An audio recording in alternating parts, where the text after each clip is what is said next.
Welcome to Boulder City Council. Appreciate everybody being here. We'll call the meeting to order and confirmation of posting a roll call, Madam City Clerk. Thank you, Mayor and Council. The agenda was posted in accordance with Nevada open meeting law, and all members are present in the chamber. Thank you. If we could arise for Pastor Kurt Hedlund to offer the invocation for us, the Bethany Baptist pastor, and then stay standing for the Pledge of Allegiance, if you would. Thank you. Pastor. Heavenly Father, we live in a world that is often tumultuous. We're thankful that you provide stability in terms of our ethics, our morality, our purpose in life. We remember our friends in Southern California who are going through a time of tumult. We pray that they would find peace that comes from you. May family and friends and non-government organizations and government know how to provide comfort and support there. We're thankful living here in southern Nevada that we don't have to deal with wildfires that threaten our existence or with hurricanes. We do have to deal with heat and with water situation. We're thankful the last couple years we've had a pretty good snowpack in the Colorado Rockies. We pray that that might be the case again this year. We recognize that we live in a world of political tumult. We pray for the new federal administration coming into office. Give leaders wisdom that comes from you. We recognize that our state legislature is about to come into session. Give our representatives wisdom in dealing with the issues before it. May the governor know how to work with legislature that is dominated by the other party.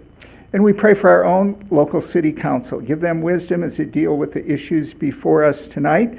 We pray for our new city manager. May details come together for him, and may he begin a long and successful and fruitful tenure here in Boulder City.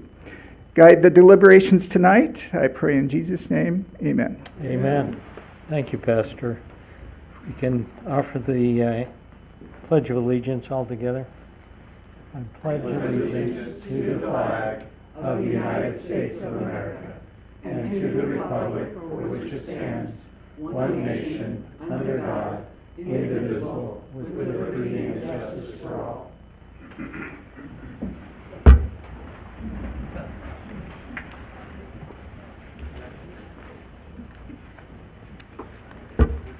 In the way of announcements, I have a proclamation to read.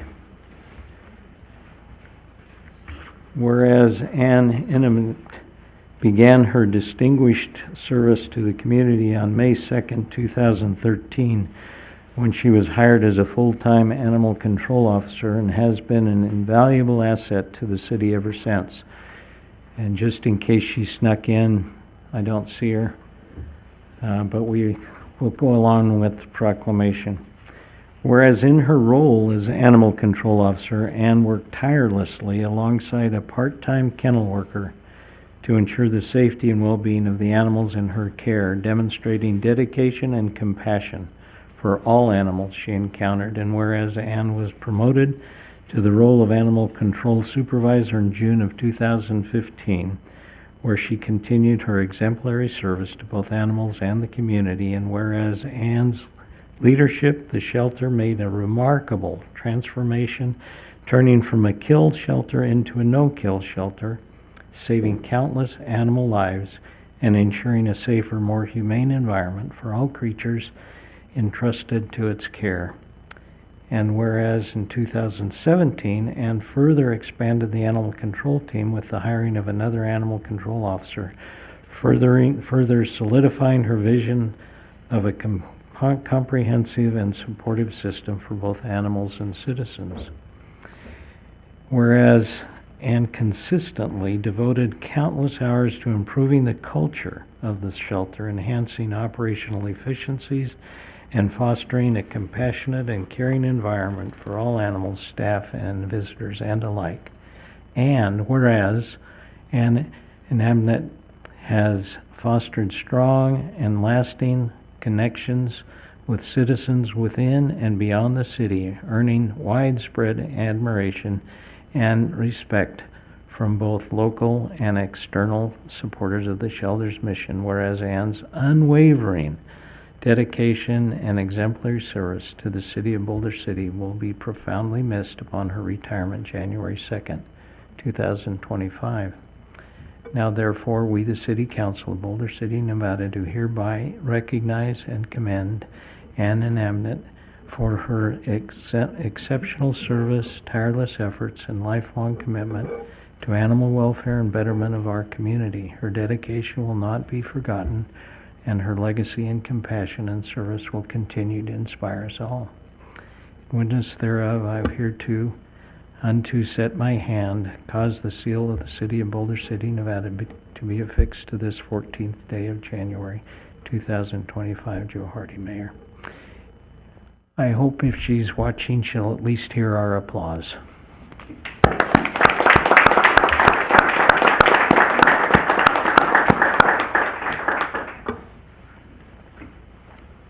Thank you. We will now begin our meeting with public comment.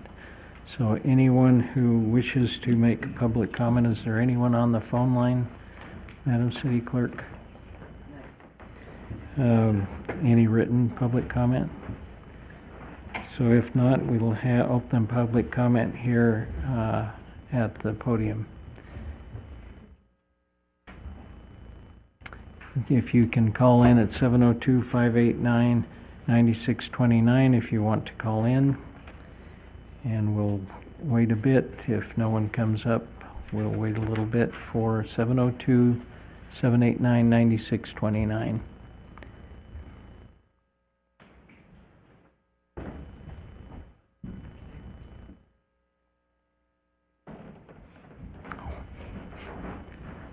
I'm the delivery guy.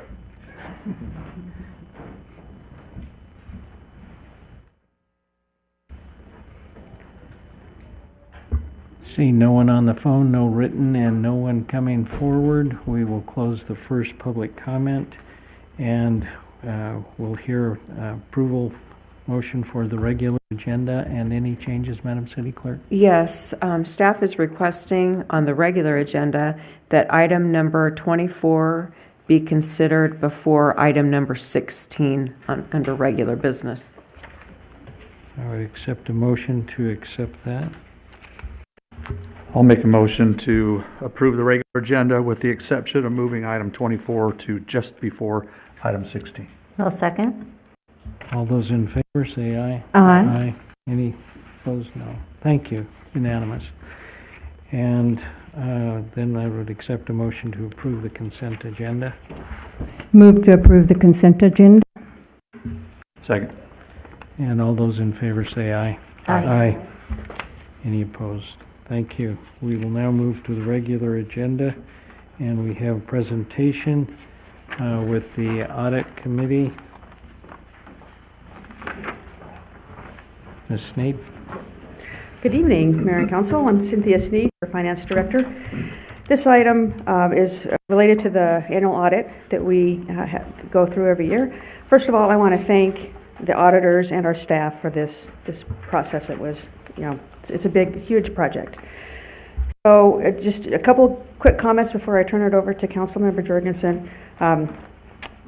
We received a clean opinion from the auditors, which is the best outcome that any entity can have. We did have one minor finding, which we'll talk about, and we are submitting the document to GFOA for the award again this year, and we believe we've met all the criteria to do that. So with that. Thank you. I was put in as chairperson serving on the audit committee, so I'm going to share a little bit. It says the presentations were provided to the Audit Review Committee on January 9th, 2025 by city staff and the external independent CPA auditing firm Hinton Burdick to discuss the annual comprehensive financial report for fiscal year 2024. The auditors gave the city a clean audit opinion, which is what you've just said, noting 1, recommendation to continue to improve internal controls over year-end adjustments to a level where the internal controls will identify and correct these accounting issues prior to the annual audit. The Audit Review Committee voted to recommend the City Council accept the financial statement audit and annual comprehensive financial report for the year ended June 30th, 2024. We do have a representative from the audit firm on Zoom if anybody has any questions for the auditors. Anyone have any questions for the audit committee? No questions. I would accept a motion to accept the audit committee report. I make a motion to accept the audit committee's report. Thank you. Is there a second? Seconded. Moved and seconded. Any discussion? All those in favor say aye. Aye. Thank you. Thank you, Ms. Sneed. Thank you, Councilwoman Jorgensen, for your leadership in that regard. Moving to item number 10, we have a presentation regarding the upcoming 2025 legislative session by our lobbyist, Warren Hardy. No relation. I know. I spent all my time trying to tell people we're related, Mayor, but unfortunately we're not. Thank you, Your Honor, members of the council, staff, members of the public. Appreciate the opportunity to be here tonight, and I want to thank you again for the significant honor in my mind of representing the city of Boulder City this session again. As you know, this was in our Senate district. I had the pleasure of representing the city as a member of the Senate, and it was always such a joy and pleasure to represent the city because I never, ever had to apologize for the city of Boulder City, as that audit report just illustrated. What an amazing job you all do of running your city. So thank you again for the opportunity. As we talked about last time during my presentation and my report, Boulder City's in a unique situation, and Brittany and I talk about this all the time with legislators. We're a small city in a big county, and in Nevada, that requires very special attention. I can't tell you how many times we have to bring that up to legislators on pieces of legislation. Yes, it's fine. Do a population cap that pulls in the entire county, but we are a small city, and so it's a constant reminder. This session is going to be very interesting. As you know, the makeup of the legislature remained in Democratic control, while the governor was able to maintain a veto or prevent a veto-proof majority in both houses. And I will tell you that, in my opinion, and watching the legislative process for the last 34 years, almost 35 years, split government's always better. It's always a better process. It takes better care of the desires of the minority, and it's just a better process. My partisan friends in both parties won't like to hear me say that, but I think the makeup of the legislature is solid this time. We've got problem solvers. We got folks who want to work together. It's no secret, there were a lot of partisan tensions during the campaign between the Democratic leadership and the governor. I'm hopeful, and there's already signs that is being set aside for members of the legislature and the governor to work closely together in the best interest of the people of the state of Nevada.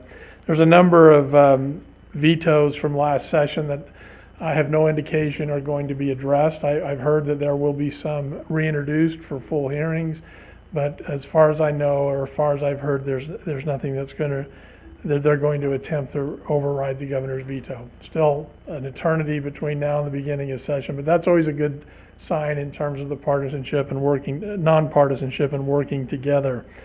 As you'll recall, last time when I did my report, I raised a flag a little bit about local government preemption and the state legislature wanting to sort of slide into a position of doing things and taking positions and pushing legislation that we old timers would traditionally consider local government issues.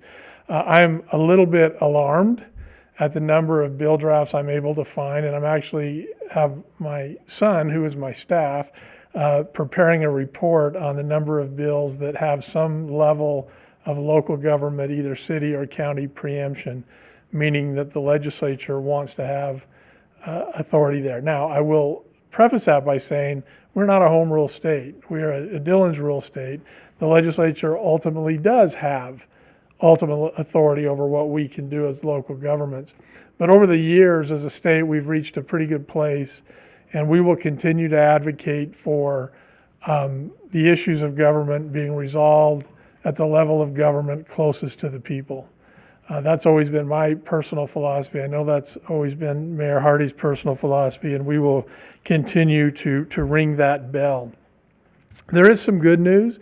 The State Economic Forum released their numbers, and for those of you in the public or on the council that are not familiar with the Economic Forum, in the early 90s, I think, it was the early 90s, the legislature passed legislation that requires the formation of the so-called Nevada Economic Forum. It's made up of economists,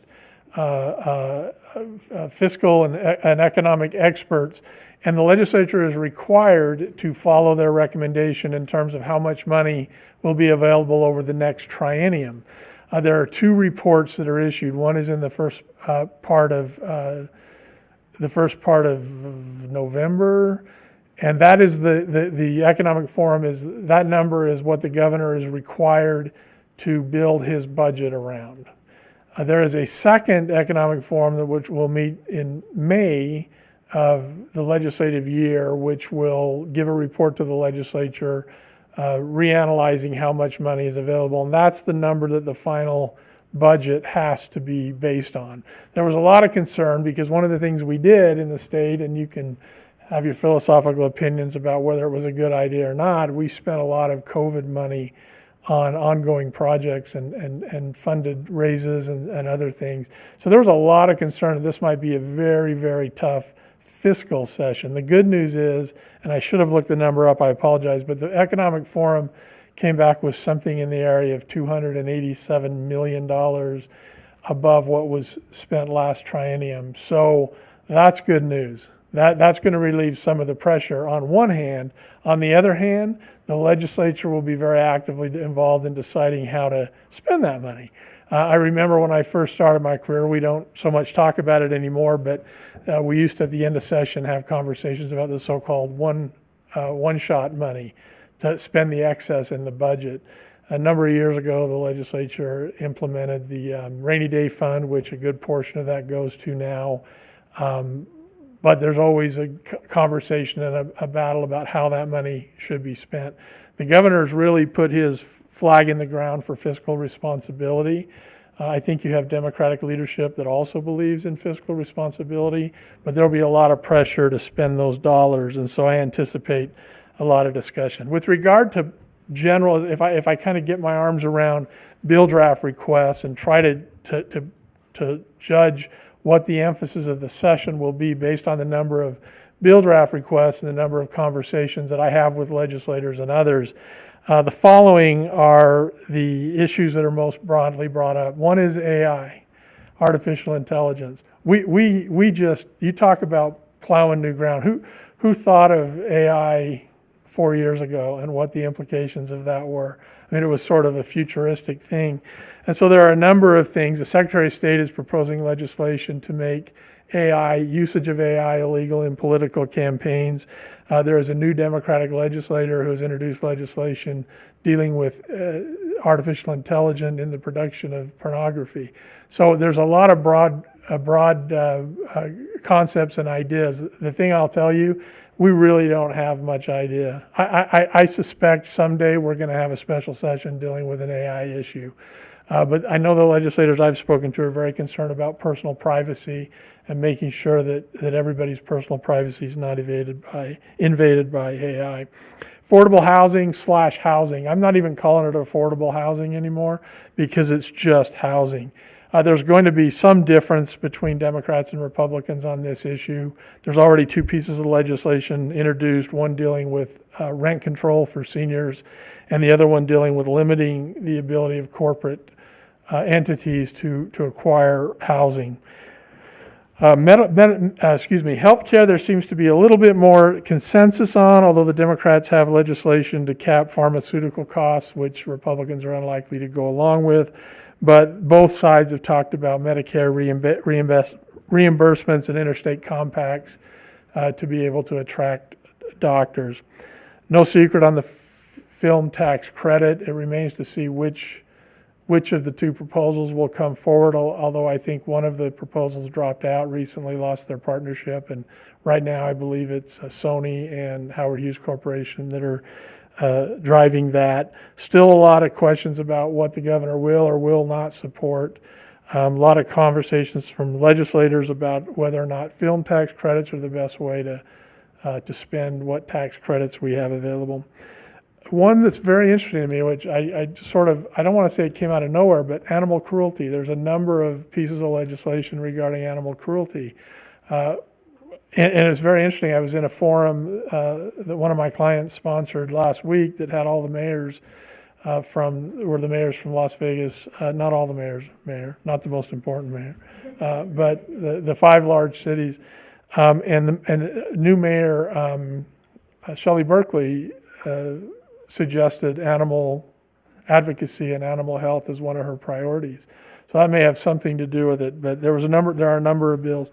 Elections, Democrats, the Democratic Secretary of State has introduced legislation to try to figure out how to speed up the ballot counting process in Nevada. Republicans have their own ideas with regard, they plan to reintroduce voter ID at the ballot box, and also mail-in ballot deadlines. That's obviously going to be a contentious and interesting thing. One thing that the legislature and the governor have both talked quite a bit about, the governor has said he wants to be an education governor, is related to education. Both sides want to look at funding. The Republicans have specifically said they want to find a way to bring on additional teachers. Accountability for both public and private education is something that the Democrats have talked about, as well as universal pre-kindergarten. It's an interesting thing for me personally, because when I first started in this process as an elected assemblyman at 26 years old in 1991, we were talking about universal kindergarten, all-day kindergarten. And now we're at a place where there's proposals for universal pre-kindergarten to be available. As I said, Republicans want to have more teachers. My guess is that one of the things that will last until the very end in the negotiations is the Republicans' desire to restore opportunity scholarships for private schools. That's something they've listed as a high priority. Democrats have suggested, as one of the leaders put it, there's probably not much appetite for that. So I suspect that's one of the issues that will occupy a lot of the legislature's time and be central to a lot of different debates, not just that issue. Things have a tendency to get held hostage, and as they try to work out these issues. And as you know, we also have a bill draft for the city of Boulder City that we're pursuing. Brittany and I have been meeting with legislators and preparing the way for that. We've gotten good reception from PERS and others, and I think we've answered a lot of their questions. So I'm cautiously optimistic that we'll make some advance in that. Although I will tell you, my history is anytime you open the PERS or PEB statute, it can be a very interesting conversation. But based on the conversations we're having currently, I think there's going to be some help on the way for small cities and big counties, as I said. The last thing is, last time we were here, there was some conversation about keeping a close eye on sex offender reporting. That is flagged for us. We continue to look for that, and we'll list that as a priority as was requested last time I was here. So I tried to be as quick as I could, Mayor. I know that brevity is the soul of wit. I sometimes struggle with it, but I'll be happy to answer any questions. I might need Brittany's help. Go ahead. Is there a number at the legislative level that is considered small city? Is there a number? Yeah, generally the number is 25,000 currently. There has been some conversation, and I think it was 22, and we've sort of snuck in 25. No, Boulder City's not close to that yet, but some of the other folks that like to be considered small, like City Mesquite, are bumping up against that number. But generally 25 is the number. So do we keep our eyes, so when, I know you kind of mentioned this, so when something comes forward for Clark County as a whole, maybe a mandate, funded or unfunded, Yeah. do we take a peek at that and try to put our, 20 cents in? We're not even 20 cents Yeah. in that we are a small city and that could be burdensome on us? Spend most of our time doing that, Your Honor and Councilwoman. Example from last session was the language access, that the requirements were on counties to provide different language access, and because of the great work that Brittany did and others, we were able to talk to the legislators and say, what are we trying to solve here? What are we trying to fix here? And they were ultimately put a cap on it for us. So that type of thing happens all the time. And it's not just money. Like, we recognize we have a responsibility to be good citizens and do what's necessary. Very often, more often than not, the need doesn't exist. The need in the large county or the large city doesn't exist in Boulder City. So the problem we're trying to fix doesn't really apply to us. That's 80% of the time. And so our job is to bring that to their attention. And really, I will tell you, legislators are very sensitive to that because they don't think about it all the time either. Okay, great, thank you. You bet. Thank you. Other- You answered my questions. So you mentioned everything except cryptocurrency. Haven't seen a thing No on talk Christmas. of that? Yeah, thank you, Your Honor, Councilwoman. I honestly, I haven't flagged that, but I don't recall seeing anything on cryptocurrency in the bill draft. Now, I will say this, with the holidays and the birth of my 9th grandchild last week, I haven't checked the bill draft list in a couple of weeks, but I will flag that. And if something comes up, I'll be sure to let you know. It's been flying around nationally. I do have a question on school voucher. You didn't mention voucher. You mentioned the kindergarten program. Any mention of bringing school voucher for needed parents? That's a great question. I suspect that it will come up. It always does. It always has. It doesn't seem to be the primary legislative agenda, although the governor has mentioned it. The opportunity scholarships is what they seem to be focused on. And that is something of a voucher, right? It's to provide scholarships for private schools. And so that's a variation of a voucher. But I think that's where they're going to focus their political focus and effort, the Republicans, should say, on this session.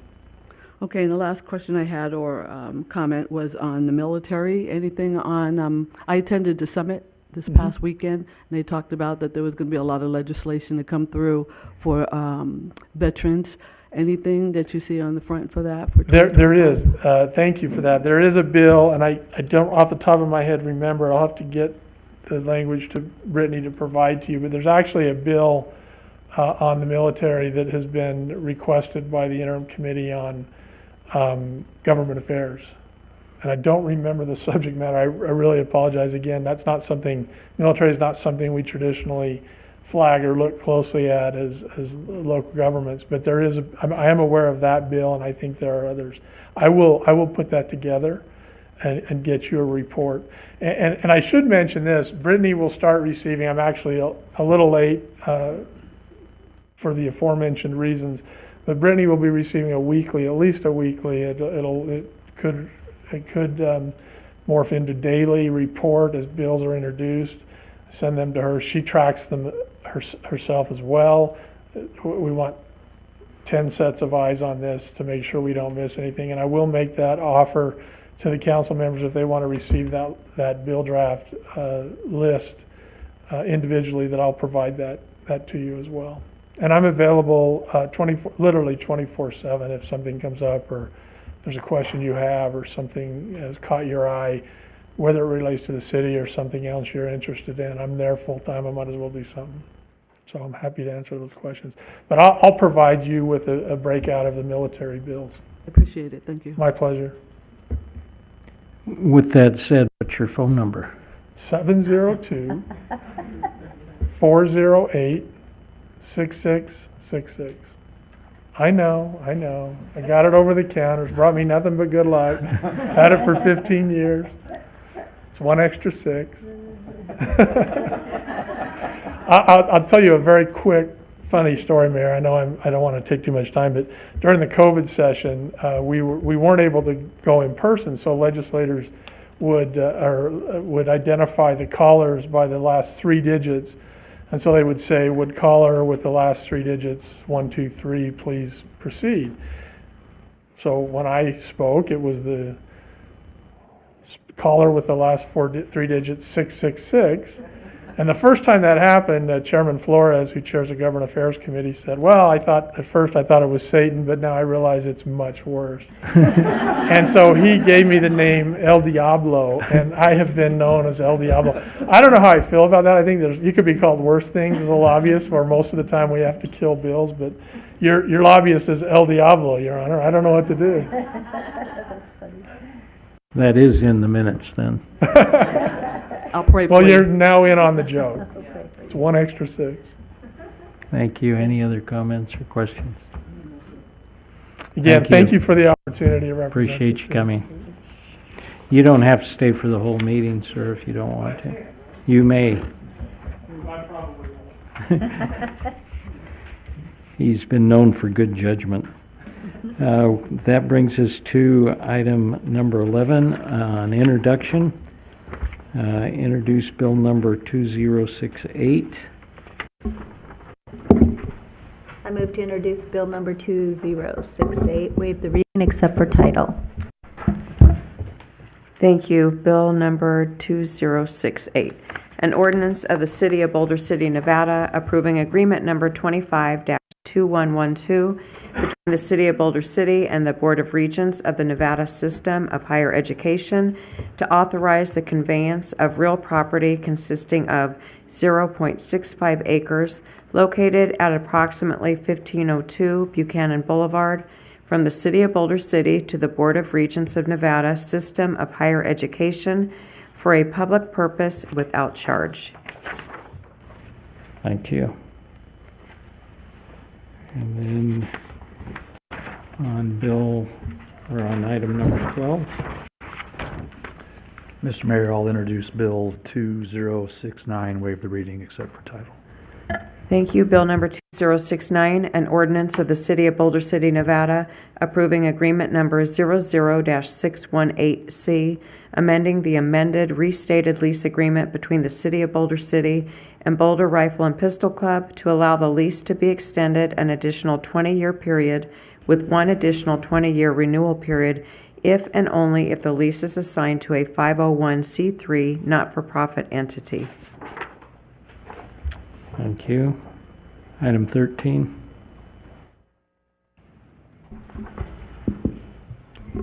Move to introduce bill number 2070 and waive the reading except for the title regarding the proposed zoning map amendment.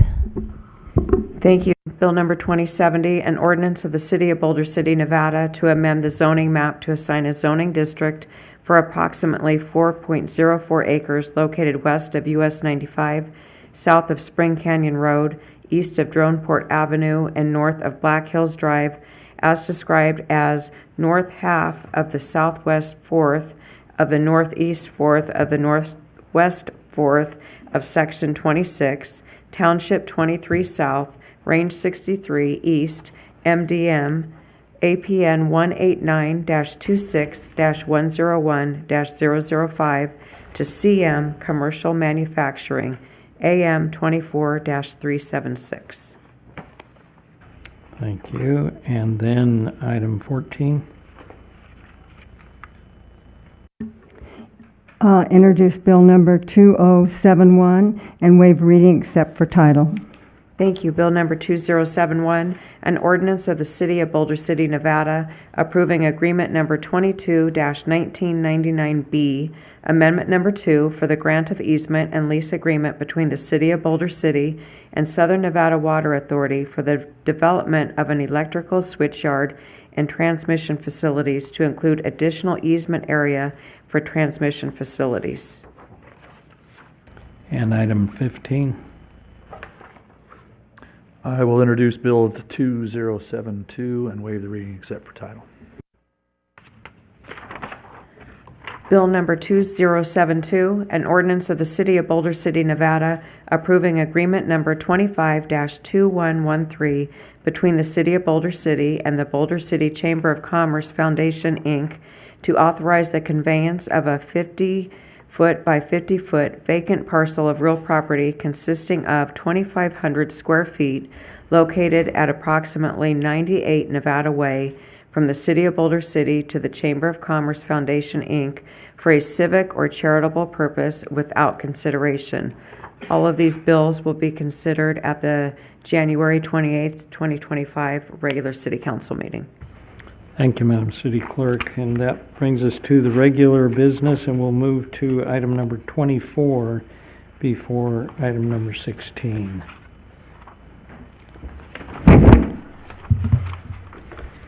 Mr. Stubitz. Good evening, Mayor and City Council. Joe Stubitz, your Utilities Director. The item before you is an amendment to an existing agreement with the City of Boulder City and the Colorado River Commission for the design and construction of electrical facilities at Substation 3. Substations are an integral part of the city's electrical distribution infrastructure and take higher transmission voltage and transform it to a lower distribution voltage so it can be distributed and used throughout the community. Substations consist of transformers, breakers, feeders, structural components, a grounding system, a control house, and perimeter security access and controls.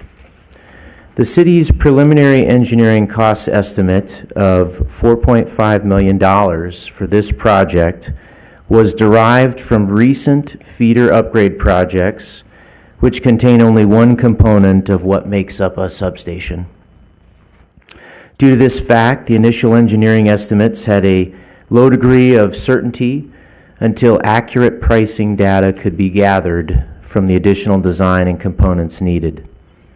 The first set of pricing data came back from the substation transformers, which came in at over 100% of initial estimates, totaling over 80% of the initial estimated total project costs.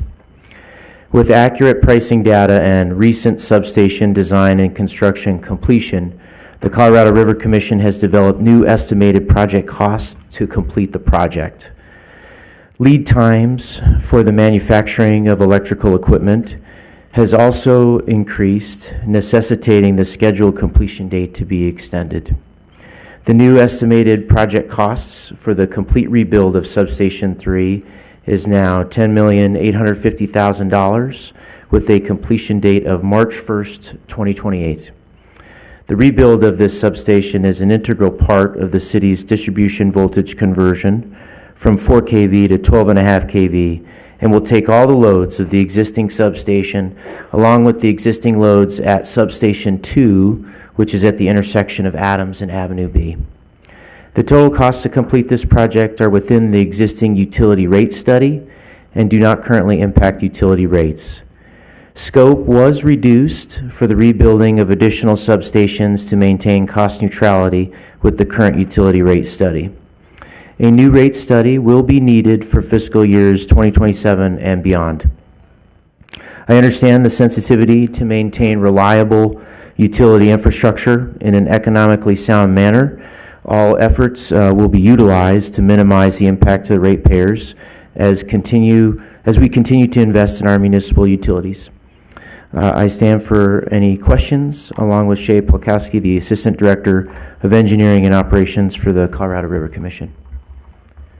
Questions, concerns? I just would, since the price has gone up so much, Yes, ma'am. if you could explain how we get this pricing and where the pricing comes from?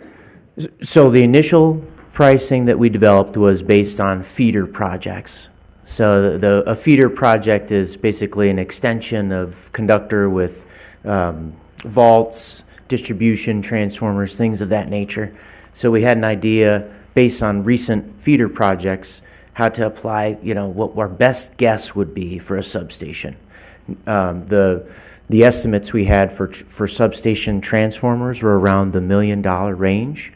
And when we got pricing data back from what they would actually cost, they were twice that much. So they're around the $2 million range. So that's what the market had indicated. And when we purchase these, how do we purchase these? We go through the government agency so that we get a better price than if we just went out for an RFP? So this interlocal agreement is with the Colorado River Commission, and they go out and do an RFP. So we have contracted with the state of Nevada, the Colorado River Commission, since this is the work that they do, frequently. They build these substations. They're doing this work for other agencies. So we utilize their expertise and their efforts to go out and solicit the vendors and the design and other entities that they've been using. So they went out, did an RFP through the Colorado River Commission. We did get a low bid back from that, and I believe the total costs were around $3.8 million for the two substation transformers. So it was a competitive process, yes. Okay. Thank you. Other questions? Mr. Mayor, Go ahead. could you please kind of give the background? When was the 4 kV, and this is just for general knowledge for the public who may be interested and for the newspaper who may be reporting. When 4 kV was installed in, our system, and the relative necessity to go away from that, including all the components, many of which you listed for a substation, and what our resulting benefit will be by going to 12 kV, please. Sure. So the 4 kV distribution voltage is original distribution voltage that we inherited from the federal government. So when the town was conceived and incepted, that was the size of the equipment that was built and manufactured in that time frame. So, 1960 time frame. Today, as you go up in levels of voltage, you reduce losses due to heat, and it's more efficient for the system if you can use it. There's some precautions in safety to be considered, but going to a distribution system that's 3 times as high is going to have significant reduction in losses. So that's going to be go right to the users of the system. It's also beneficial to have a system that's consistent and not split amongst 2 different categories. The analogy I could throw out there would be, half the town is on metric, half the town is on imperial. The measurement is, it's not consistent across the board. So because of that, we've had to purchase equipment that has 2 voltage classes, not just the higher voltage at our, at several of our substations, but also the lower voltage. And so it does create some challenges with capacity also. When you go to the higher voltage, you're able to deliver more power. So there's several benefits across the board, and this has been a long-term project that the city has conceived back when the electric utility administrator position existed. This has been the plan to convert the city's voltage to 12 kV. Thank you, Mr. Stubitz. Excuse me, I could make the inference, and maybe you can verify it, would be if we were to attempt to continue to maintain the 4 kV system and find the parts, if you can even find them anymore, it would be the equivalent of chasing or putting good money after bad as an investment, right? Is that Correct. a fair statement? Yes. So really, the point I'm trying to make is this is an essential change to the system or an upgrade. It's been many, many decades that we've been kind of limping along on this, and we've seen over the years the outages that have occurred with the older equipment, the stresses on that equipment because of the load that's right near its maximum capacity. And so with the transitions that we've been making to 12 kV, we have seen better performance during those otherwise times when we might have had outages, right? Correct. We've seen unscheduled outages reduce. We did have a spike last year, but that's since come down to 3. 2 years ago was a spike of 13, but last year was 3. Yeah. This is, I think, a great project that we're involved in. The last strategic plan said, invest in our utilities, and I think we've done a great job in doing that. Those that have come before you in the utilities department, and you continuing this. And now our strategic plan is to maintain dependable and reliable utility service. And this is a really good direction in doing that. I appreciate the fact that you commented that that this is within the current rate, or that within the current economy, if you will, of the utilities funding. Correct. And we've identified, as found in the packet, the ways to pay for it over the years, and we're minimizing the impact on the ratepayers and our customers as much as absolutely possible. Slightly reducing maybe some of the maintenance that might otherwise be done just by necessity to put money here. I think it's a great interlocal agreement and arrangement we have with the Colorado River Commission for our power work, and we appreciate the efforts by their staff to help us to procure and get those equipment purchased, identified and purchased, and so we appreciate our agreement with the CRC and what they do for us there.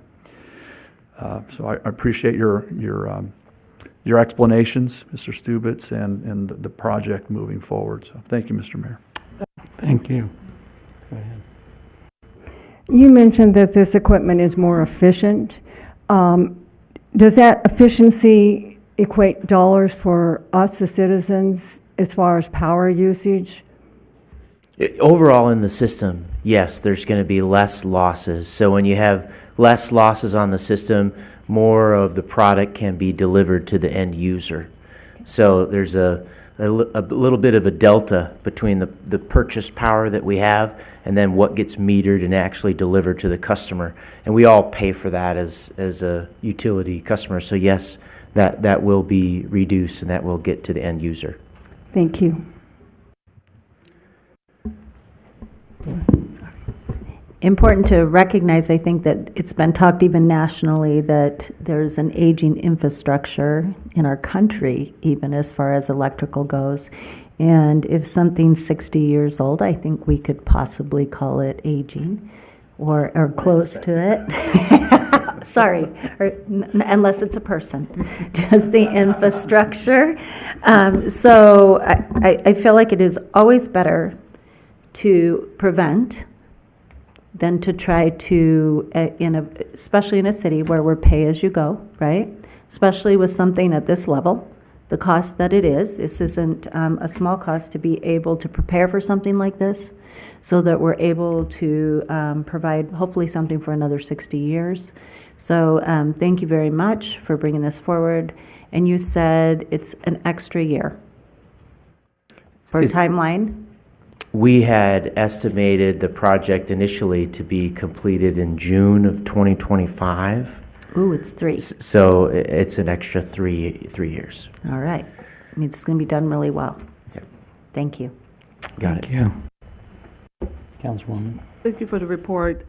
So we are talking about Substation 3 solely, correct? Correct. The other substations, are they going to come after this? How are you going to upgrade them?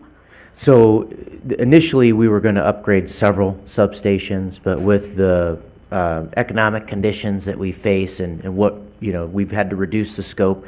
The next substation that will be needed to get the conversion project completed will be Substation 4.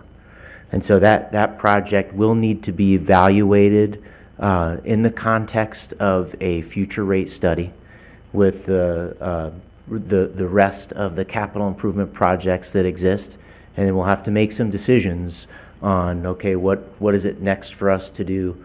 What can we do and not do to make sure that we're within the economic health of the ratepayer in the system?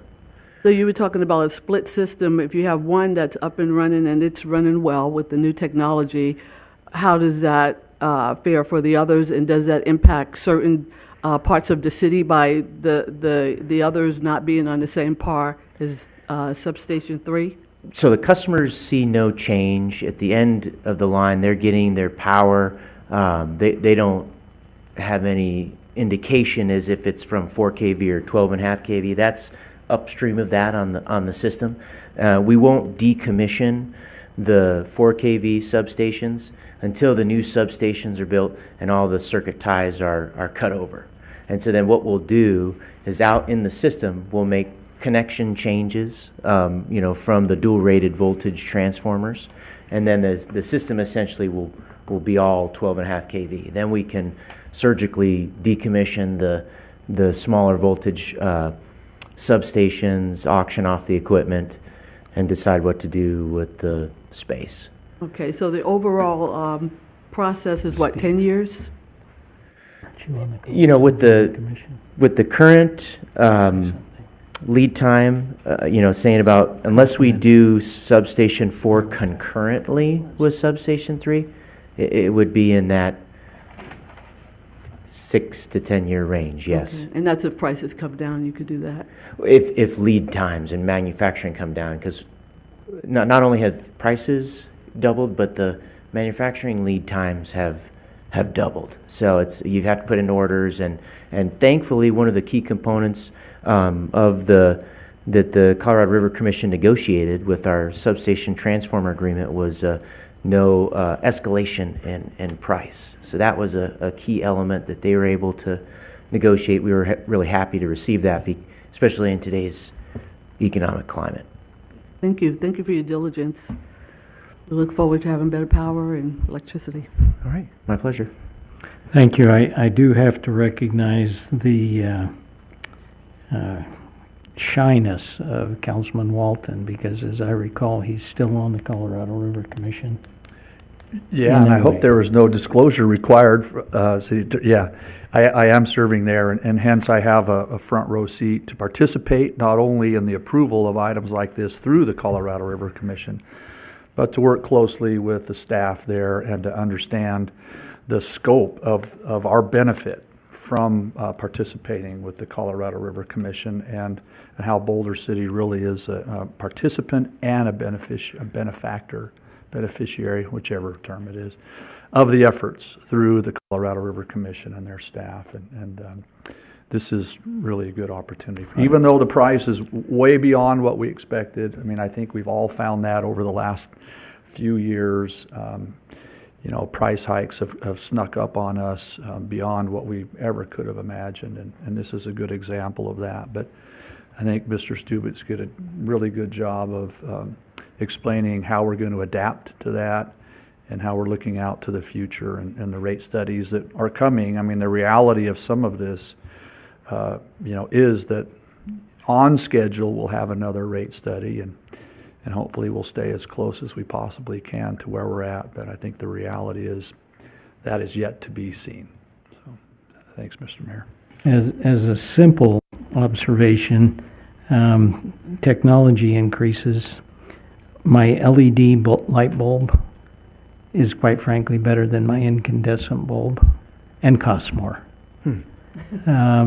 But it's a difference, and that's what we're going to see, is there's a simple difference. And I appreciate the looking forward, because the reality is we're going to buy this without money we have, but we will have the money. And without a rate increase in 2028, we'll have to figure out what we're doing at that time. That's right. Councilwoman Jorgensen. Just a quick clarification. How many substations do we have? We currently have 6. How many are 12K currently? 4 out of the 6 are 12 kV. Okay, or going to be switched to it? So Or- in the end of this project, we will only have 4 substations. Okay, So the 2 4 kV substations will be decommissioned, and instead of having smaller substations, a couple of our substations will be a little bit larger. so I see that you said substation number 3, which we're doing right now, will take over for substation number 2. So in Correct. essence, getting 2 of our substations done with this, and then Yes. you foresee that the next one, if we go and do it, will also take care of the next 2. Yeah. With one. Yep. The rebuild of substation 4 will take the load of substation 1, which is behind the shops. So we don't see 6 of these bills coming, we see 2 more. There Or will this be- one and the one more after this. There will be 1 more. Okay, Yeah. okay, thank you. Yeah. Thank you. Any other questions or observations? If there are none, I will move to approve Resolution 7912. Is there a second? I'll second that. Any discussion? All those In favor, say aye. Aye. Any opposed, say nay. It's unanimous. Thank you. Thank you, Mr. Stubitz. And we will now go back to item 16 on our regular agenda.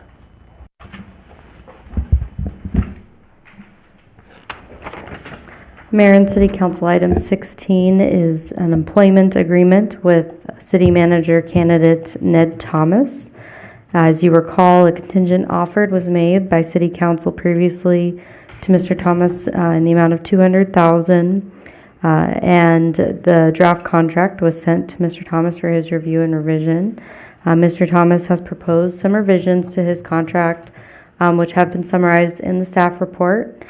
After looking at the contract further, he did provide some additional revisions to the contract that's in the packet that has been provided to council members on the dais, along with as well as the public here in chambers, and will be added to the packet.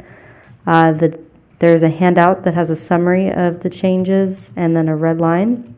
Mr. Thomas is available via Zoom to kind of go over his requests and answer any questions for council members. Could you summarize the changes? Yes. So previously, Mr. Thomas was requesting relocation incentive as well as reimbursement of moving expenses up to $15,000.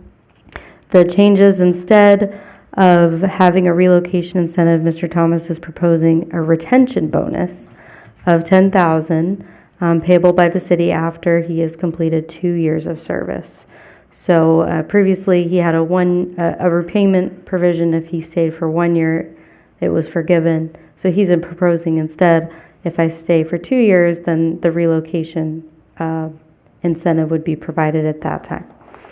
Additionally, he's reduced his request for a reimbursement of moving expenses to $10,000, and while he's completely comfortable providing, signing a repayment agreement, he is willing.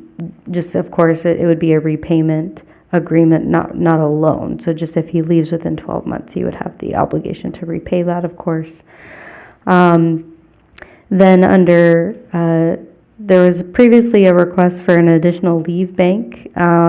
Instead, other city officials, including the former city manager, when he was relocating here from Kansas, he requested additional vacation leave hours be added upon his start, because the city manager, all employees have to accrue vacation leave. It's every month you're here, you get a certain number of hours. So Mr. Thomas is requesting a one-time leave bank of 80 hours upon his start of employment.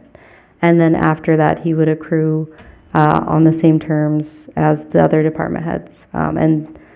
This is similar to what was given to City Manager Tedder previously. Then under Section 9, General Businesses Expenses, Mr. Thomas has simplified the wording of his request for professional development expenses to be included, and has provided, instead just making it clear that dues and subscriptions also includes professional development. The expenses would have to be proposed in the budget process to council, an itemized list, and then council would approve what the budget for those expenses would be in each budget cycle. And we've also sent these changes. In addition, Mr. Thomas is requesting a base salary increase from $200 to $220. And I believe that was the last change. Mr. Ricciardi is available. If there are questions for him, we can get him on the line. He was our outside counsel for the employment agreement and provided the city council legal advice for this agreement. So if there are specific questions for him, we can also get him on the line. So if I can summarize or clarify, the 80 hours that we looked at under 6, what he has adjusted his request to be is similar to what the city attorney or anyone else is similar to that. Is that correct? What they were given or what they were allowed? Yes, it's similar to both Taylor Tedder and myself were given a leave bank of additional hours at the start of employment. So we aren't creating new laws or new intents. It's consistent with what we've done before. There is precedent for it, yes. Yeah. Mhm. Can I further clarify that same topic, Sure. Mr. Mayor, with the city attorney? Was that initial bank subtracted from the annual accrual so that it totaled the same at the end of the year as other department heads are getting with the same tenure? Or is this in addition to what his annual accrual would be? This would be in addition to his annual accrual, but it would be a one-time allocation. So his previous request was to have a leave bank annually of 80 hours, and so this is instead would just be a one-time allocation of 80 hours upon employment, so that there would be leave available, whereas typically when an employee starts, they don't have leave yet. They have to accrue that leave, and they can't begin taking it for 6 months. So, I'm sorry, Mayor. so this would be similar to if I were having a baby. That would make news, obviously. Then I would be able to do something without having to work every day, and I would have an option. So moving in itself would be a challenge coming from one place to another. So he would have an option to be able to do things that are required to be able to figure out how to do all those things that are personal and be able to still function in his job. Yes, that was justification provided for the additional leave hours. They would have to, look for a home and move, and so that would allow additional time to do that. All right. Other questions? Continuing on that same topic, and so our payroll department has the coding to be able to distinguish between this bank and the normal accrued leave. In other words, is that going to go into his normal bank that comes to the potential cash out if, when he ultimately retires? And so how do we distinguish between him taking his accrued annual leave and these 80 hours of leave so that these don't remain on his bank and it ends up being some bonus cash out at the end of his tenure here? Well, under the proposal and under what the city's done in the past, this was just additional annual leave, just like any other annual leave. So it did go into the bank and could be paid out like other annual leave. There wasn't a distinction. So if council wants to create a distinction, they would have to call it something else and just have a distinction there, that it's not necessarily vacation leave, but just a separate. Do we have a comp time definition in payroll or something when employees that are on an hourly rate, not a salary rate, when they work beyond, they have the option to receive comp time and then when they fill out their leave form, they can put comp rather than annual or sick or whatever? Yes, comp time is something, and I think finance is probably better suited to answer that question, but it is accruable for most employees up to 80 hours, and then it gets paid out. That's my understanding. That's correct. I don't know.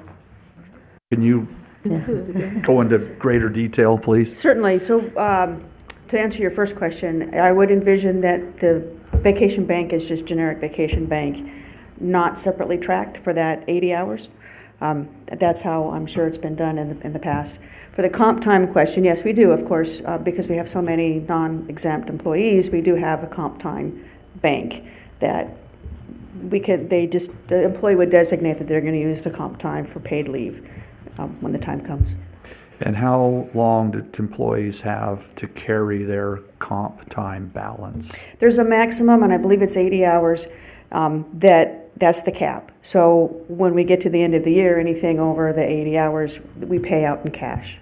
Well, in a check. Right. But it's paid. It gets for paid that. out. Is that an rather than- FLSA requirement that they're paid at the end of the year for? I don't believe work? so. I think it's our policy that we don't want those balances to grow, too much, because that creates a liability for the city. Right, an unfunded So we liability, pay right. it out, we have a maximum, and then Uh-huh. when that's reached, it's paid out. Okay. Well, twice a year. Okay. Is it conceivable that maybe in this instance, if this body chose, that could be carried indefinitely by that employee at that same cap? But that it doesn't have to be utilized or paid out at the end of a calendar year, but that for this employee could be carried on until it's used? Because that's a manual process for us, yes, we could make that exception. Uh-huh. That would be Okay. a simple thing. Thank you. That answered all of my questions in relation to this, Mr. Mayor. So if I can clarify that, that would create a liability for the city Yes, that is carried on yes. versus finished. As those banks grow, yes, that creates an additional liability for the city. So when we have done that before for Taylor, for instance, or for a city attorney, was that finished and done, and therefore it doesn't create liability to the city? It would depend on what their balance was at the end of the fiscal year. And there's, of course, limits on how much vacation time one can carry as well. So presumably, if in those precedent-setting circumstances that leave time was used before they reached that limit, it really would not have any additional liability because of that pre-banking. So if we just did what we've done before, we would not incur a greater liability to the city? It's unlikely unless the employee didn't take any vacation time and just left that on the books in their bank, for several years, because that limit is a couple of years worth of accrual. So they'd have to not take any time off for a couple of years before it would add an additional burden, additional liability. Do we have a special fund for compensating employees when they retire and cash out? We do have a separate fund called compensated absences. And the purpose of that is when an employee separates and they have their final payout, the expense goes to that fund rather than to their operating department in the general fund. And the balance that we maintain on that account? It's a couple, I want to say 2.5 million right now. And so that would cover if 50 or 75% of our employees all decided to retire in 1 year, that would cover all of that, right? Not all of it. That's the ceiling on that fund, is what that 100% of the liability is. We can't let that fund grow larger than that. But we're not to 100% of it in the fund balance, but we're substantially there. We're probably 2/3 of the way there. Thank you. Okay. I'm kind of lost, I'm sorry. I'm kind of lost because I don't deal with this all the time. So he's asking for 80 hours in lieu of his 80 hours that he would be getting from us on a regular basis, or accruing from us? Is that what he's asking for? One time. It's my understanding it's just a one-time upfront. I want to be able to take these 80 hours and when I normally would not have it banked or hit that 6-month mark. But he won't be accruing any hours as he's going along, or he'll be accruing Yes, on this would top be in of that? addition to, yeah. Okay, Well, I so don't mean to. if he takes that 80 hours annually, so he could take 80 hours in that first year if he wanted and get paid for it. Correct. And then he could leave it in there and accrue it, and at the time he left, he could take that money with him. It would be, so accruing it is different than the upfront bank. Okay. The upfront bank is, you're opening up a bank account, here's my $100 for that. That's that. And then your ongoing deposits that you have throughout the year are those accruals. So the Right. upfront 80 hours he could take all 80 hours at one time, then you're saying, if it's upfront? Yes. Okay. And then it's gone and it never comes back. My question is, treating everybody equally, have we done this with others? And we understand that it was done with Brittany and Taylor. And And me too. And you get, so he's not asking for anything different than what we've done with those two, and that the attorney, our attorney, is comfortable with us moving forward? Because I didn't get to ask him that question, ask Mark actually if he was okay with this, isn't, that we're Yeah. treating everybody equally and fairly, and that somebody else can't come along and say, we didn't treat you fairly. Yeah, this is an appointed contract. I will say, the city hasn't done the executive leave bank before. So that would be a new thing. The city has authorized a one-time amount of additional vacation leave when an employee starts in the past. And we can certainly get Mr. Ricciardi on the phone. I don't want to speak for him. I did email this to him and with an explanation, but he didn't provide some substantive remarks, so I don't want to speak. We could certainly get him on the phone if you'd like to have his input. That's the only thing I'm not comfortable with, is everybody being treated fairly and equally, because I don't understand this system well enough to be able to say everybody's being treated fairly. Councilman Jorgensen? Yeah, I could be wrong, but this is my interpretation of it, is not every employee is required to live in Boulder City. I think are all appointed employees, or no, just the city manager? Yeah, there is definitely a distinct, for the one-time allocation, a distinct reason that the appointed city manager might request additional hours at the beginning. I requested additional hours because I was having a baby. So that was a unique circumstance also. Right, so it has been done in the past. These accrual of the 120 for the year, hours they come over time. They don't come all at once. So these 80 up front allow you to take a couple days to be able to move in or to be able to get yourself situated, as it is a different requirement than other city employees. Other city employees are not asked to have to live in this city to work here. So I can see the reason behind that. Whether or not he chooses not to take that time, I mean, we can't micromanage that, but we can decide up front if that is something that seems reasonable for someone that is asked to relocate, to have that up front, because that's depending on when he relocates. If he does it at the very beginning, he doesn't have time to be able to do that. And I'm not uncomfortable with any of his requests. It's just that my only concern with that one is that, is it fair? Right. And are we going to get ourselves in trouble by not treating others as equal?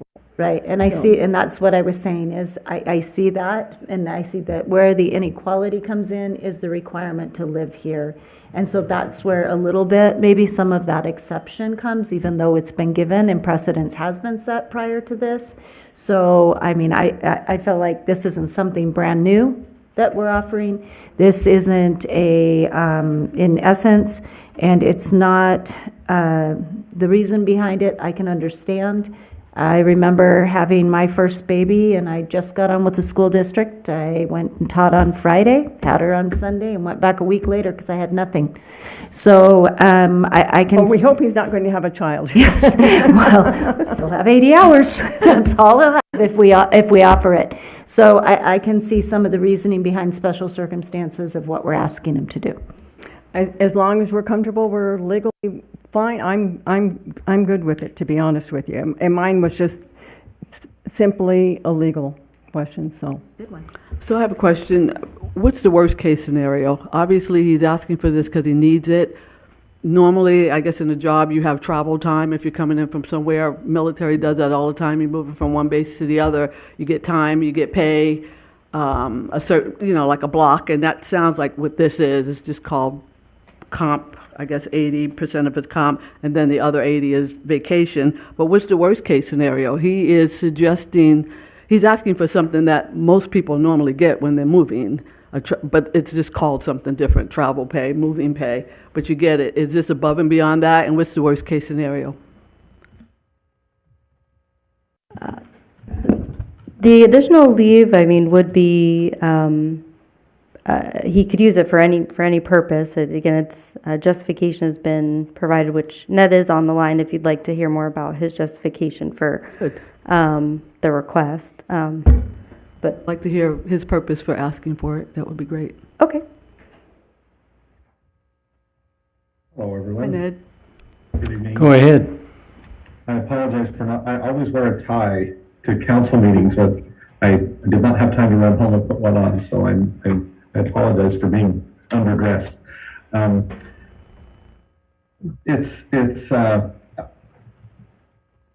trying to think how to best describe this. I have been with my current city for almost 7 years, and so I'm at a higher level that I accrue vacation time. I currently receive 168 hours per year. Starting at Boulder City, I'm starting all over again. So I know in my experience when hiring new people, oftentimes a leave bank will be provided to make up for that difference. So rather than starting at zero, it recognizes that I'm coming with a significant amount of experience. It doesn't completely make up for that, but and it could be used, as has been discussed tonight. Could be used Excuse me for- just a moment. I can hardly hear him. Can anybody, is there anybody else having trouble? Is there any way to turn the volume up? Oh. Sorry. Is that better? Can you hear me now? Yes. Okay, I'll be a little more succinct. I see this vacation bank as compensating for the loss in seniority that I have at my current organization. So rather than starting from zero, it gives me a bank of vacation time to start with. And that can, as has been discussed tonight, that can be used for any purpose, whether it's moving or other type, whatever I would use paid time off for, whatever purpose I would use that for. Yes, and to answer your question again, there has been precedent for this. It's been in other appointed contracts. The city manager is unique in that the city manager is required to relocate here. So there is certain distinguishable characteristics that would make such a request distinguishable from the rest of the organization's employees. Okay, so it's all legal. That's the main thing, and ethical. Everybody gets treated the same way. Well, obviously, it's the city manager, so it's a little difference, but it's all legal.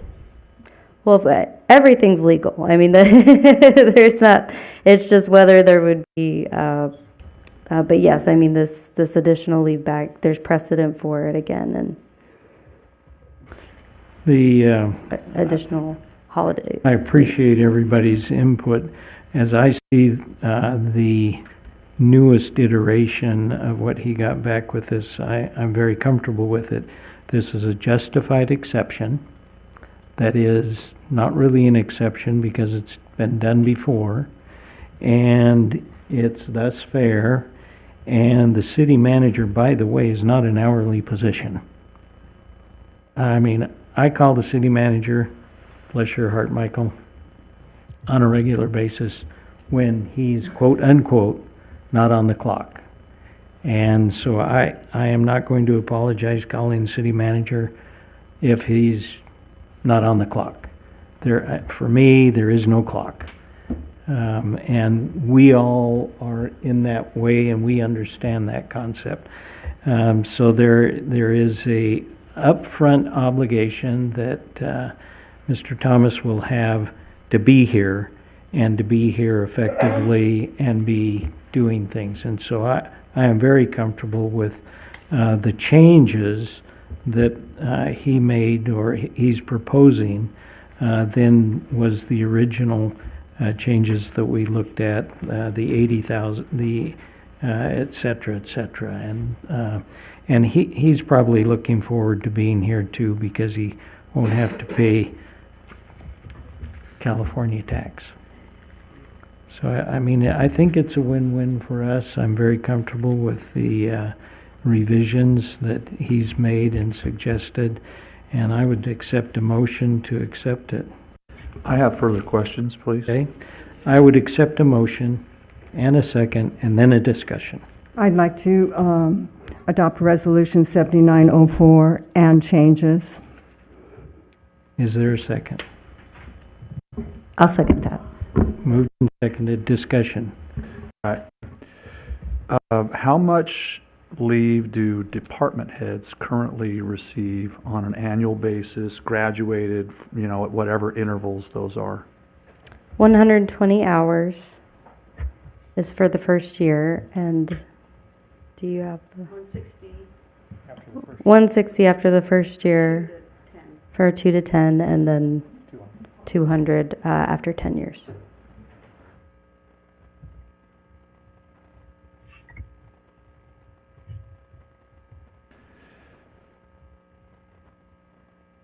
Okay, thank you.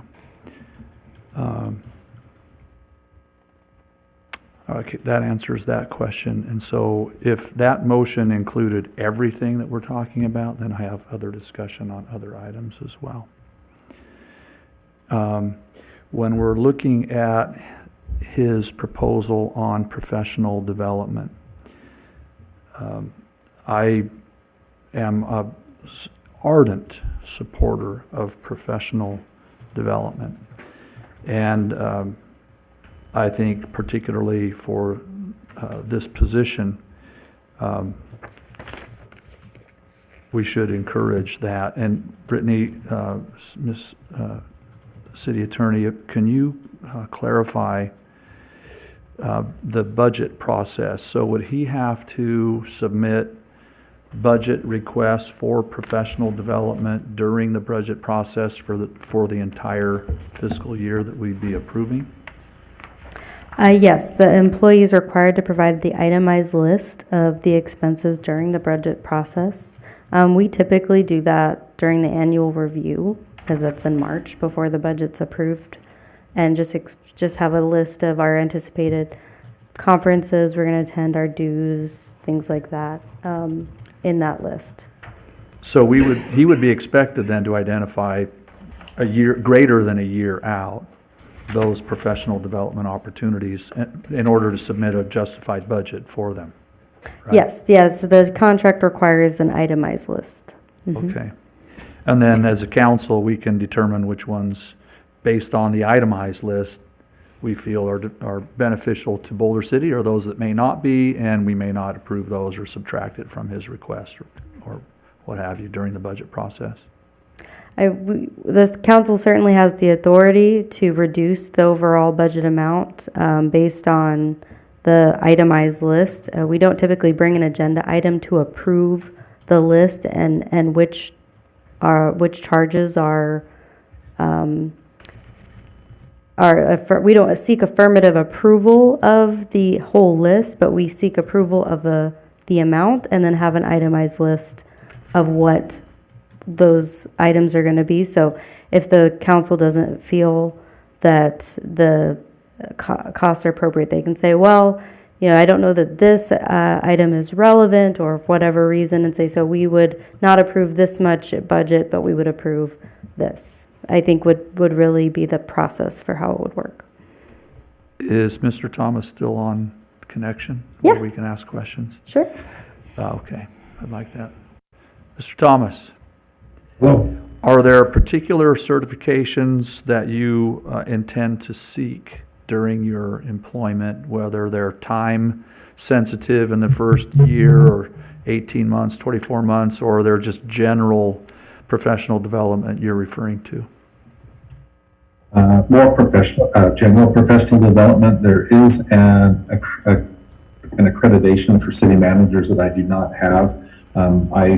I would like to pursue that. I don't know that I qualify time-wise yet. I think I haven't spent a great deal of time looking at it. It's maybe 7 or 8 years of time in the city manager's seat. I am also interested I currently have an executive coach that I check in with from time to time, a seasoned city manager, that if a certain problem comes up and I would like a second opinion, so to speak, I will sometimes check in with that person, or just with professional development of my own sort of leadership skills. And those are always, there's always a need to sharpen those or to keep them sharp. So those are the things that I have in mind at the present time, but I don't have anything specific for the first 6 months at least. Thank you.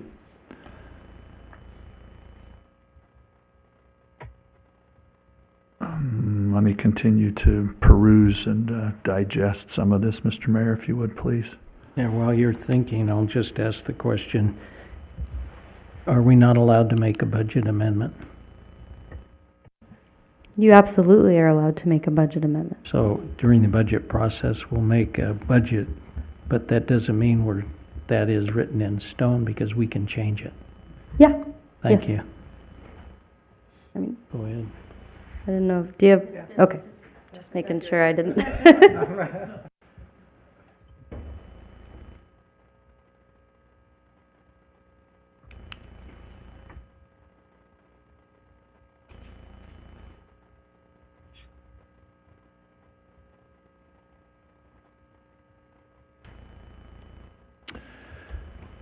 Thank you for the time. Anyone else have any questions? Hi, Ned, are you still on? Yes, So the credentials, the education you're looking for is to further your credentials in the job of city manager, correct? In that position, not That's like a doctorate for anything else. This, everything that you want to do education on is for the credentials of the job. that's correct. The accreditation I'm speaking of is through the ICMA, the International City Management Association, and it's specific to the city manager position. Okay, thank you. Is there anything outside of that that may not be job-related? I can't think of anything. My thought on this is that anything that I would do in that space would be job related. Thank you. So in bringing it back to the city council, we've had a motion, we've had a second. I have one more We've question. had a discussion and we're going to have a little more. Thank you. So, and now going to his request for the pay. You know, if we looked at the totality of what we offered, the conditions in the rough draft of the contract were a salary of $200,000 with a 10% up to, or was it just a solid 10% contribution for a deferred comp?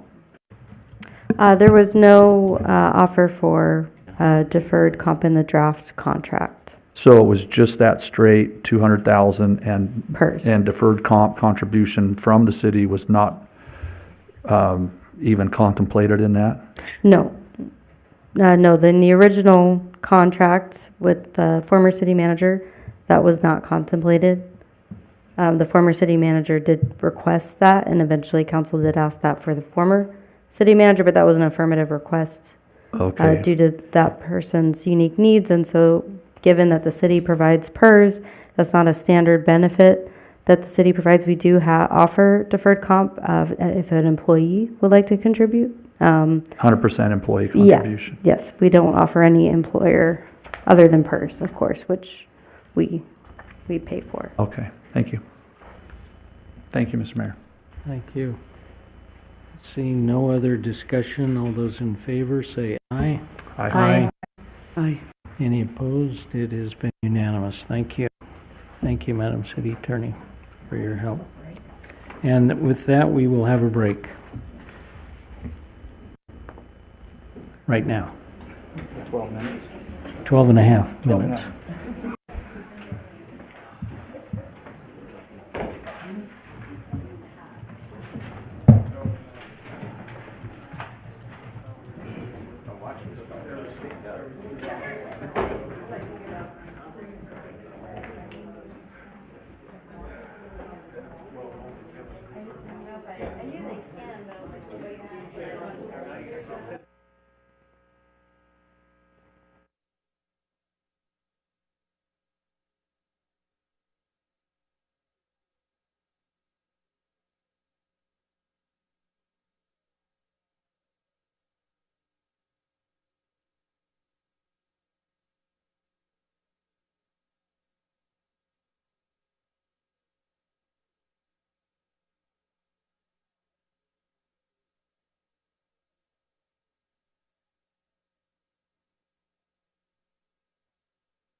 I know, you kind of like have these long conversations as if we're not in the meeting. Where's our Steve Lawton? Oh, he's out there giggling.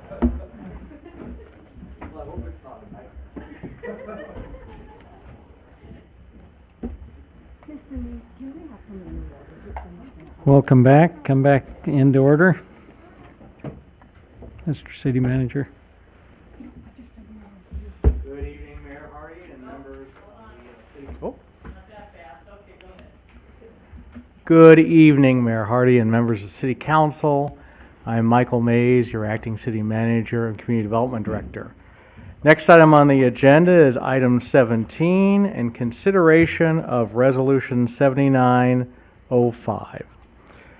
This is related to the compensation for the interim municipal court judge. Following the council's selection of Judge Miller as the interim municipal court judge, the next step in the process is for the council to determine compensation for the interim position. The Nevada Supreme Court Rule 12-8 states that when a municipality selects a senior judge, which is Judge Miller, in an interim capacity, you're required to provide the same compensation as the judge in the prior position. And so in the staff report, we lay out the monthly compensation of $10,000, $10,150.30. In addition to that, Judge Miller had received a car allowance as well as a compensation for insurance. And I will have Judge Miller come up in a second to further elaborate on that. But what staff is looking for tonight is consideration of Resolution 7905, but to have the council stipulate the monthly salary, again at $10,152.30, and to monetize consideration of any consideration with car allowance and health reimbursement, which would be incorporated within the resolution.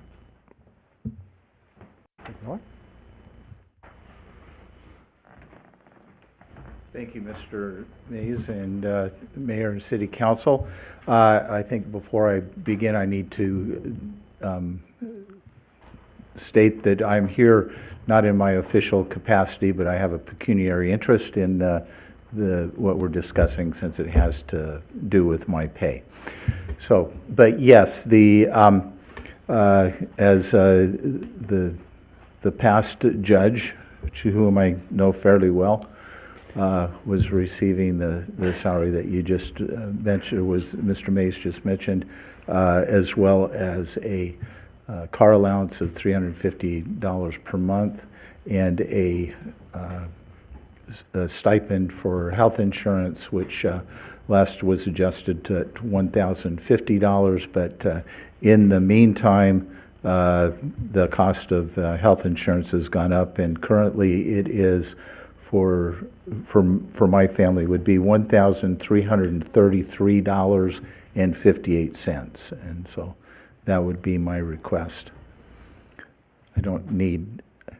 I was going to make a joke about not needing 80 hours since I live in Boulder City, but I'm not going to. Good choice. And any questions that you'd have for me, So I'm happy to answer. the question that we've had in our backup material, your salary is $10,152.30, and then auto and insurance allowances brings it all up to $11,552.30. Is that?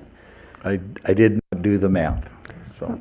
Mayor, that's with the current amounts. I think a simpler way to address it in a motion might just be, in your motion, you can say that the compensation for the interim municipal court judge shall be set at the monthly amount of the current gross salary, and if you'd like to include the monthly auto allowance or a monthly health insurance amount, a monthly monthly health insurance amount, just to state that and state what those amounts should be. If there's any discussion on Mayor Pro Tem's motion stating that, we'll have that after her motion. Give me the number for the health insurance again, please. $1,333.58. Would you like me to make a Plus, motion? we're going to have Councilwoman Booth do that. I'm going to make a motion that we approve resolution number 7905 with a monthly compensation of $10,152.30, car allowance of $350, and health insurance of $1,333.58. Is there a second? I'll second. And is there discussion? So, Goedenavond, that's good night. Good In Dutch, he's noggin. getting ready to go to Holland. All right. Are you keeping the Breaking the Cycle program? Yes, that gonna be- absolutely. Is there a cost to that, or is that all volunteer? There's cost to it, but it's all built in through grants or through the budget our budget requests from the court. So, yeah, but there's my compensation includes that, so there's nothing in addition because of that. Thank you, sir. Any other discussion? All those in favor say aye. Aye. Any opposed? Thank you very much. Thank you. Unanimous.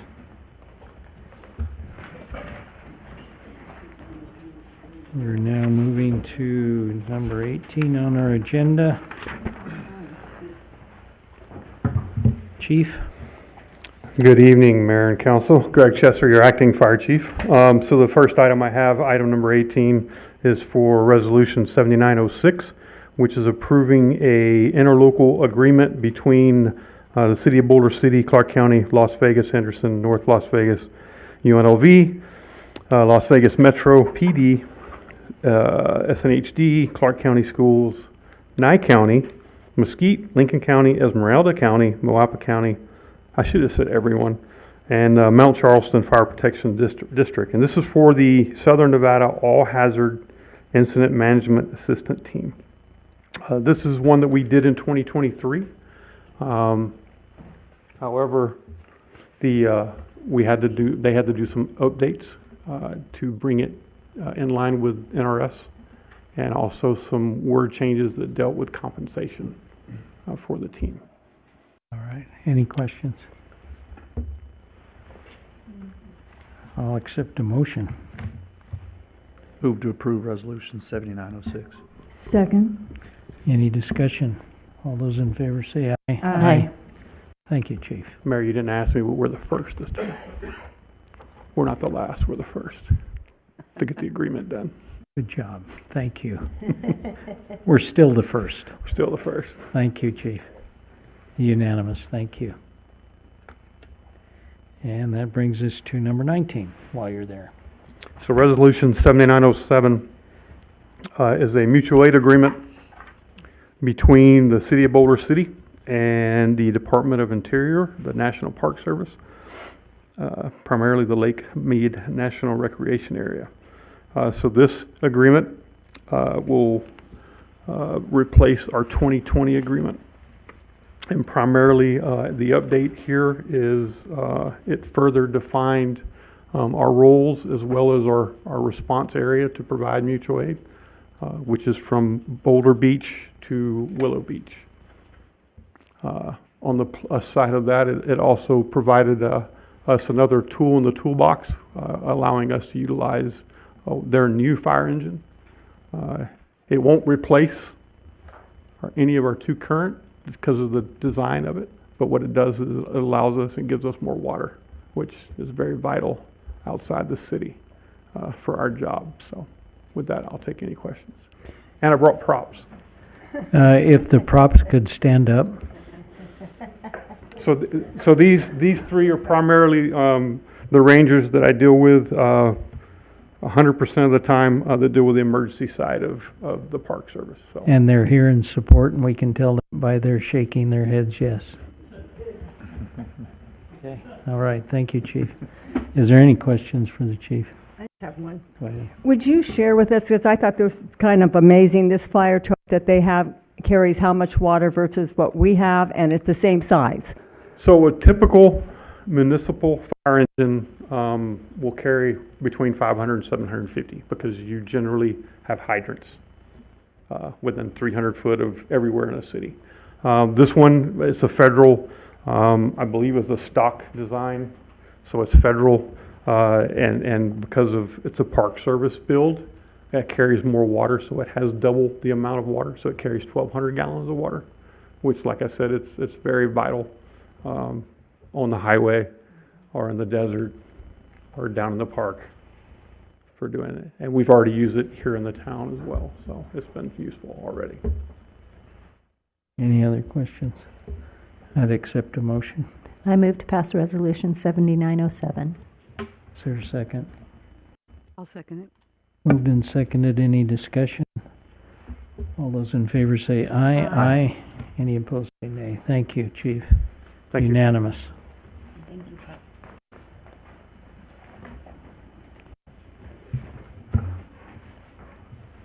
Number 20. Go ahead. Next item for council consideration is item 20. This is matters pertaining to the 2025 land management process list. Boulder City is unique in that most of the land is owned by the city. And so over 20 years ago, the city put into place a process that allows an opportunity very early on in the potential disposition of city-owned land to have the public weigh in on those potential decisions. It is an initial process. The process includes consideration by the city council, then advancing it to the planning commission, which gives a recommendation, it comes back to the council, and the council decides whether to add city-owned parcels to the land management process list or not. Even if the parcels are added to the list, it doesn't mean the city will move forward with the sale or lease of that land, but it is the first step in the process. So for your consideration tonight is consideration of adding a parcel located at Yucca Street and Veterans Memorial Drive. You can see it on the screen. Actually, here we go. This parcel noted in red would be added to the list for the purpose of recreational vehicle and boat storage. We recognize that there's a demand for this use within the community, and this would be an opportunity to go through an RFP process that would come before the city council. You would evaluate proposals for this specific use, and then the city council would negotiate a lease with a business owner to develop it for that purpose. And so, Resolution 7909, if approved by the council, would add this parcel to the land management process list. In addition, you have another resolution before you, 7908. The city code says that if a parcel added to the list, there's no action taken on that parcel after 3 years, whether sale or lease of that land, then it has to come back before the city council to determine whether to keep those parcels on the list. And so with 7908, this resolution would remove a parcel that's located at 1030 Industrial Road. That is a parcel noted in blue. This parcel, at the request of an adjacent property owner, was added 3 years ago with the intent of purchasing this from the city. Council decided not to move forward with that. And so at this point, there's no reason to retain the parcel on the land management process list. And so we'd be looking at its removal through Resolution 7908. So there's several steps with this agenda item. It does require a public hearing for consideration of the adding of parcels to the list. So again, you have Resolution 7908, which would remove the parcel at 1030 Industrial Road from the list.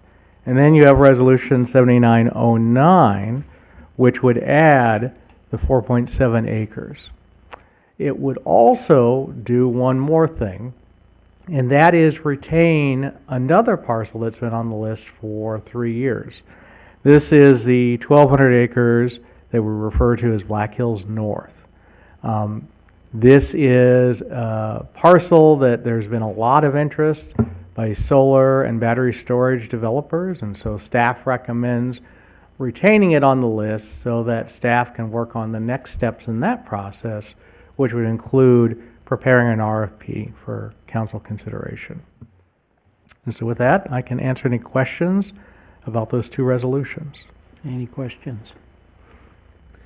So my question would be, what are the advantages or disadvantages of removing the 1030 Industrial Road, even if somebody hasn't been interested in it? Does it hurt us, or do we have obligations that we would lose something or not do something if we removed it? Certainly you don't have any obligations. You could keep it on the list, but there hasn't been any interest in it in the last couple of years, and so that's why staff was recommending its removal. If we don't remove it, what does staff have to do new and different? Well, I think I'm going to turn to the city attorney, since we do not have, by not acting on 7908, that acts as the removal. Wouldn't we need to add it to 7909 to retain it, similar to Black Hills North? So that would be an amendment to Resolution 7909 to retain it in addition to Black Hills North and add the new parcel of 4.78 acres. Yes, because this is a part of the reconsideration. This is a part of the reconsideration, and 7908 removes it from the list. Yes, or you could amend 7908 to retain it rather than remove it. We could do that too. Mm-hmm. Okay. That's 1.3 acres. Yes. If that stayed on the list, would that be something that needed to go before the voters to be able to sell that parcel? To sell it, yes. But certainly, by keeping it on the list, it does provide the option to lease it.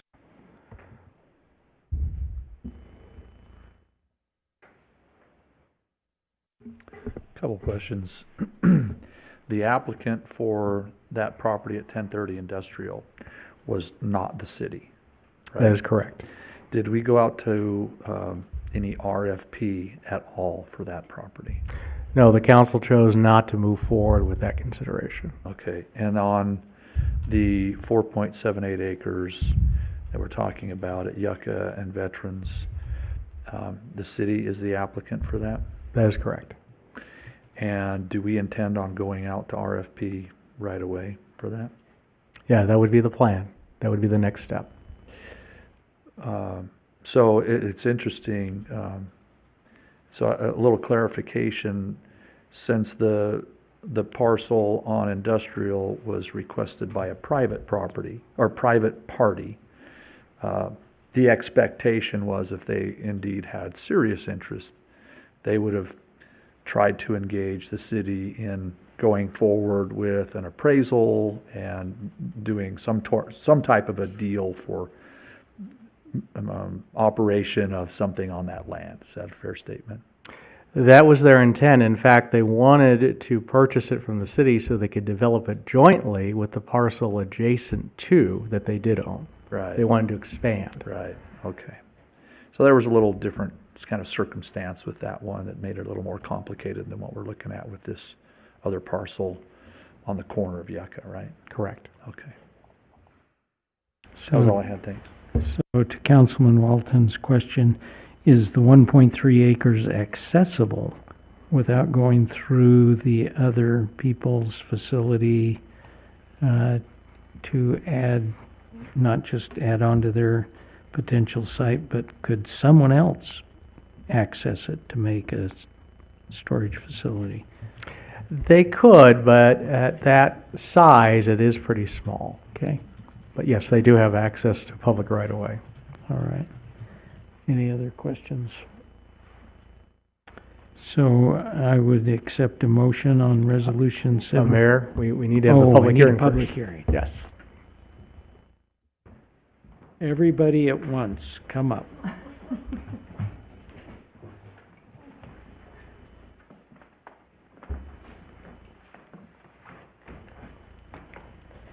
How are you guys doing tonight?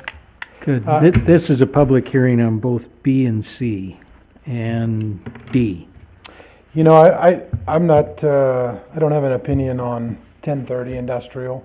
I would agree it's too small to do any sort of storage there, so. Sir, can you state your name for the Oh, record, I'm please? sorry. I assume everybody know me. My name is Caleb Gray. I own Boulder City RV and Vogue Marine Storage, which is on the corner of Yucca and Industrial. I'm directly to the north of, the south of that property in question. I only knew it by the address, but I guess it doesn't have an address on there, the 4.78 acres. I think I've discussed it with a couple of you tonight, but we're definitely interested in expanding. We own the storage facility directly to the south, like I had said. We currently are at capacity with a running list of people to call once we have some room. That's exceeded over 200 people. So some residents of Boulder City and some not. This is the second time I've appeared before council in the last 5 years on a property to try to do the similar thing, so I'm hoping that this moves forward. Thank you. You're welcome. Any questions? Okay. Anyone else wanting to participate in public hearing on the phone, 702-589-9629? And no written comments, Madam City Clerk? And as I understand it, these are just opening up the discussion whether it's bought or leased, correct? Once a parcel is added to the list, then there is the opportunity to consider lease and or sale. However, with sale, that would require a ballot question and a vote of the people. Right. And so this does not impinge on our decision at all. It just opens up that property for the whole, Yeah, first step Discussion. first step in the process. okay?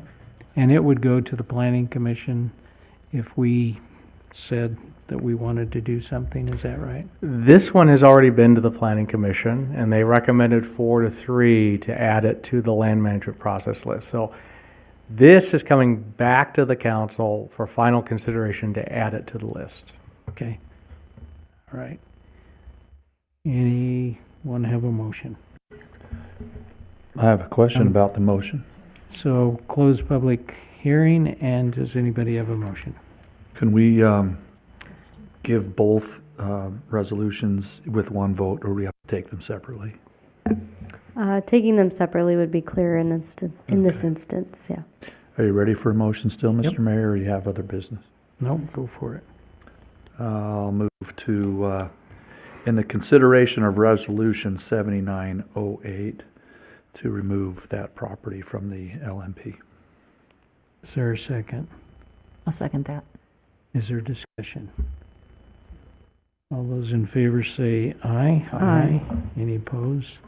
So that's unanimous. Go to resolution number 7909. Is there a motion? I have a question. Go ahead. I do have a question regarding that. I know that I mentioned it during briefing. I think one of the intents of the city was, as you mentioned at the beginning, to alleviate some of what we have on our streets, because there's a lot of people, to the gentleman who came forward, Caleb, to speak to us. We're at capacity for most of the facilities here in Boulder City. But I really would love to find a way to make sure that it's available to the residents of Boulder City initially first, or on first come basis, so that the problems that we're solving are our problems with the lease of this land.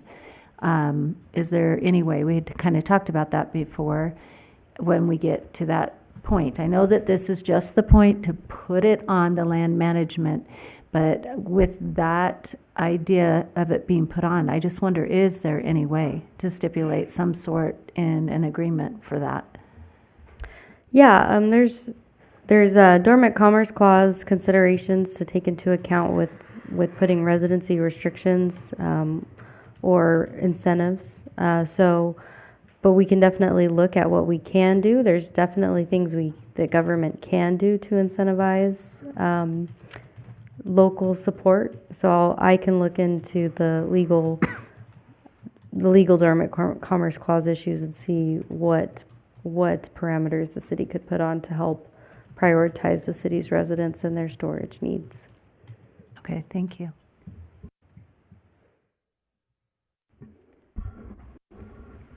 Can I make a motion? I move to adopt Resolution 7909 and add it to the land management process list. Is there a second? Second. Moved and seconded, discussion. All those in favor say aye. Aye. Any opposed? It's unanimous. Thank you. Thank you, Mr. City Manager, and we'll move to 21. So this item is also related to the land management process list. This is consideration of adding LMP number 25-02 Hydro Store, Inc., proposal for approximately 150 acres located east of Interstate 11 and south of Boulder City Rifle and Pistol Club. As you can see on the screen, we have noted the parcel in question in blue. You can see I-11 to the left and the Boulder City Rifle and Pistol Club at the top of the map. So in this instance, the Hydro Store is a familiar applicant to you. You'll recall that they came before the City Council in 2024 seeking to add approximately 300 acres in this general vicinity to the east of the parcel in question. The City Council had advanced that on to the Planning Commission for consideration.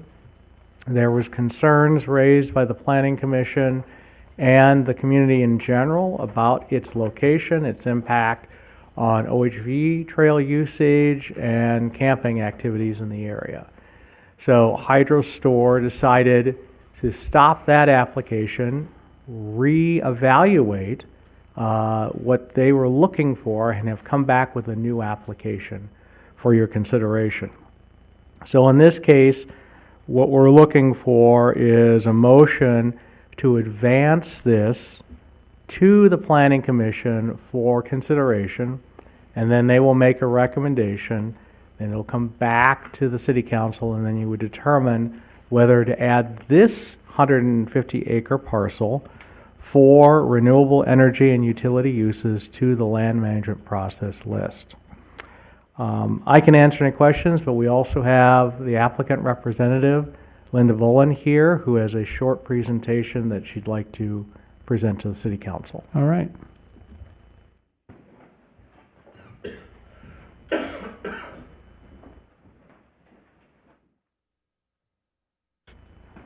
So we're going to allow her to bring up other people to help her. Props. Good evening, Linda Fullen, Mayor, council members. Yes, I have representatives from Hydro Store here to tell you the substance of it. And we do have a couple. Holly, do you want to? Oh, do I do it? Okay. Oh, there we go. Just a couple slides, and we thought these would be helpful because, as Mr. Mays indicated, in the interim since the application that you did advance last year, we heard the concerns of the Planning Commission and certain members of the community. And so, as he indicated, we've moved the project, the proposed project area. And another concern that was raised by a couple of council members and others was, the potential of traffic for construction, because this would be, a fairly robust construction project, but traffic and trying to keep it out of the city. So we are advancing discussions with the Nevada Department of Transportation in order to get another interchange to, explore whether that's a possibility. So we've got a couple of slides here, and I'll turn it over to Mr. Dean Toole to walk through those with you and kind of explain it briefly. A talking prop. So what's my button? Is there an education on this? Maybe I need to take one of those classes that the new city manager wanted to take. All right. So, Dean Toole, I kind of lead the North American efforts for HydroStore. This is just a brief illustration that probably many of you have already seen, kind of a diagram of what the project would look like. Occupies roughly about 100 to 150 acres. Includes a cavern underground that we would build and some other equipment that would be on the top surface.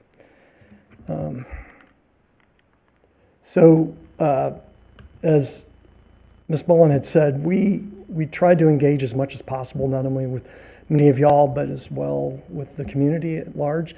And I'll add that one of the joys of my job has been truly engaging with the people of Boulder City. And I say that with all sincerity. It has really been a real joy. When I go home, I tell my wife stories about this community. It's a really, really neat community. So we take it really seriously, and it's not just myself, but my colleagues do as well. So as was indicated earlier, the original application is outlined to the east on this diagram. It was roughly 300 acres. After engaging with the community, we set up some site tours for people to come out. We also canvassed the community as best possible to try and hear what they had to say. Not everybody agreed with us, but we tried to find some middle ground. We resubmitted our application and we moved to the west, roughly about a half a mile, closer to the freeway. And we also reduced the size to about 150 acres, which is really at the limit of what we need to also include some buffer for around the equipment. Before I go to the next slide, any questions? One of the things that came up was how we would avoid taking trucks during the construction process through the city, which I hear it. I would want to avoid that as well if it was my community that I lived in. So one of the routes that we're looking at that Ms. Mullen had indicated that we've tried to reach out to the Nevada Department of Transportation is this dotted line that you see over here where we would get access to 11. We're trying to find out more details about that, but that will probably take us more than a few weeks to get a better sense for what that will look like. There's an alternative that we think may be a possibility that's not illustrated here, but essentially if you take that dotted line, continue it such that it would run parallel to the solar project, and then we would connect into 95. That's another possibility that we're going to take into consideration. Both of those keep the construction trucks outside of the community. So we're looking into that, and we'll try and get some solution around that as soon as possible. That's really all I have to add to this, unless you have some questions. Go ahead. Sorry, I did have a question. I just saw that there were a few windmill turbines on that. Do we have size on those? Actually, that's just for illustration. So generally, people will associate our project with renewables. In fact, I think even in the outline on the agenda, it uses the word renewables. What our storage facility is often used for is when there's excess renewable generation on the grid that's generated during a time period that it would not be consumed. We would use that to compress air, turn it into potential energy, similar to a battery. So we would store that energy so that it can be used at a time period when it's actually needed. So this is very common for wind and solar projects, that they generate. They don't necessarily generate when we always need it. They do it sometimes, but sometimes they're generating when it's not needed, and what usually happens is that's curtailed. It's actually, they disconnect from the grid. So do you see yourself taking extra energy from some of the solar around, or as opposed to creating? The reality your is own? we would take energy from the grid whenever the utility company would ask us to do so, and we would do it, generally speaking, when prices are low, which means there's low demand. Okay, Yeah. thank you. Question. I too saw the windmills, and you're close to our airport over there. Right. Are there going to be are there going to be windmills, yes or no? There will not be windmills. There will not be windmills. It's part of the illustration just to show that we can be associated with renewable generation. Okay. That's correct. Okay. Yeah. Thank you. That was So just concerning. There will be some equipment so you've got some existing towers that are connected to high KV lines that are in the area that are associated with the substation out there. There will be some equipment, not all equipment, but some of that equipment will be, it'll certainly be lower in height than those towers that are Okay. there. Thank you. But they will be visible. Okay, thank you. Anybody else? So you're also obviously planning on battery storage. We have not contemplated battery storage for this project. Okay. Yeah. We're not a battery storage company, so we're trying to focus on what we do. So the very essence of your battery is pump it up, let it go down, and it's a virtual battery, but using water. Well, we actually use water and air. So what we'll do is we'll use that cheap energy on the grid, whether that's from renewables or any other type of generation that's on the grid at the time. We'll use that, we'll compress air. We send that air down into a cavern. That displaces water that is filled into the cavern, and that will go up to a reservoir on top. So there's either air or water inside the cavern, one or the other. And the reason why that's important to us is because it allows for the cavern to be under a constant pressure, as opposed to if we didn't have water in there when there was no compressed air, we would have to allow for the cavern to expand. So we'd have to build a bigger cavern. So we're trying to make a small footprint as possible. So there aren't any solar panels that would be saving energy in a battery. Yeah, we would use whatever's on the grid at the time. So we wouldn't have to worry about batteries and fire. That's correct, absolutely. Yeah. Right. In fact, the only thing that could be considered flammable on the project is there are some lubrication that would be associated with some of the generators. The generators are actually on the site are akin to a natural gas generator. They're very similar. The difference between ourselves and a natural gas generator is a natural gas generator has some carbon output from it when you burn the fuel. We're actually using air. So we use a similar turbine, we're just using air to turn that turbine. Right. Any other questions? Yes, please. Go ahead. I hadn't thought of this before, since you mentioned generators.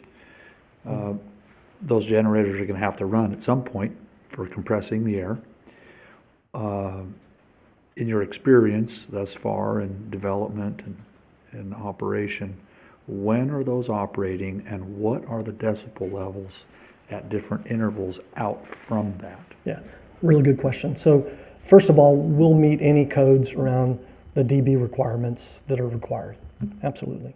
As a general rule of thumb, within that 150-acre footprint, there'll actually be a buffer zone, between the actual equipment, and then there'll be insulation around that equipment to ensure that the dB doesn't exceed any code. But as a general rule, 50 dB when it's actually operating. And the times at which it would operate, that'd be difficult to predict right now, because on a seasonal basis, you could have, sometimes say during the winter, when it's a fairly mild day, you could have cheap energy on the grid during hours that wouldn't be symbolic of the summer. So it may be during the afternoon, for example. You may be generating lots of solar energy during the afternoon during a winter because you're not using air conditioning, right? Your load isn't as high. So we may use that during the afternoon to compress air. Whereas during the summer months, we might not be doing it during that time period. But either way, the dB at the edge of the project would not exceed any code that we'd be required to meet. Thank you. And the second question, I don't want to get into all of this, so very specific question. The net water use per year once established in service. We expect it to be zero. Thank you. In fact, we should generate a little bit of water. I think it was also pointed out that you would be bringing the water in from an outside source as opposed to using water from the valley. That's correct, yeah. We expect to bring it from an outside source. How many people would be on the crew working the initial digging out the dirt? Yeah, during construction, somewhere between 500 to 700 people. And that would be, say, a three to 4 year period. Some of those would be shift, right? So they wouldn't all be there at the same time. So you'll be working with the city as far as emergency management, that type thing, if you needed a fire truck to respond, or any kind of, or will you have your own safety crew there? We would work with the city to be able to accommodate, whether that means we need to bring in outside sources, add to the existing resources, whatever we need to do. And this is how the answer is more complex because of the projects we're doing right now. We've had different solutions for that. I did go on your website. It was really neat on the YouTube. Yeah.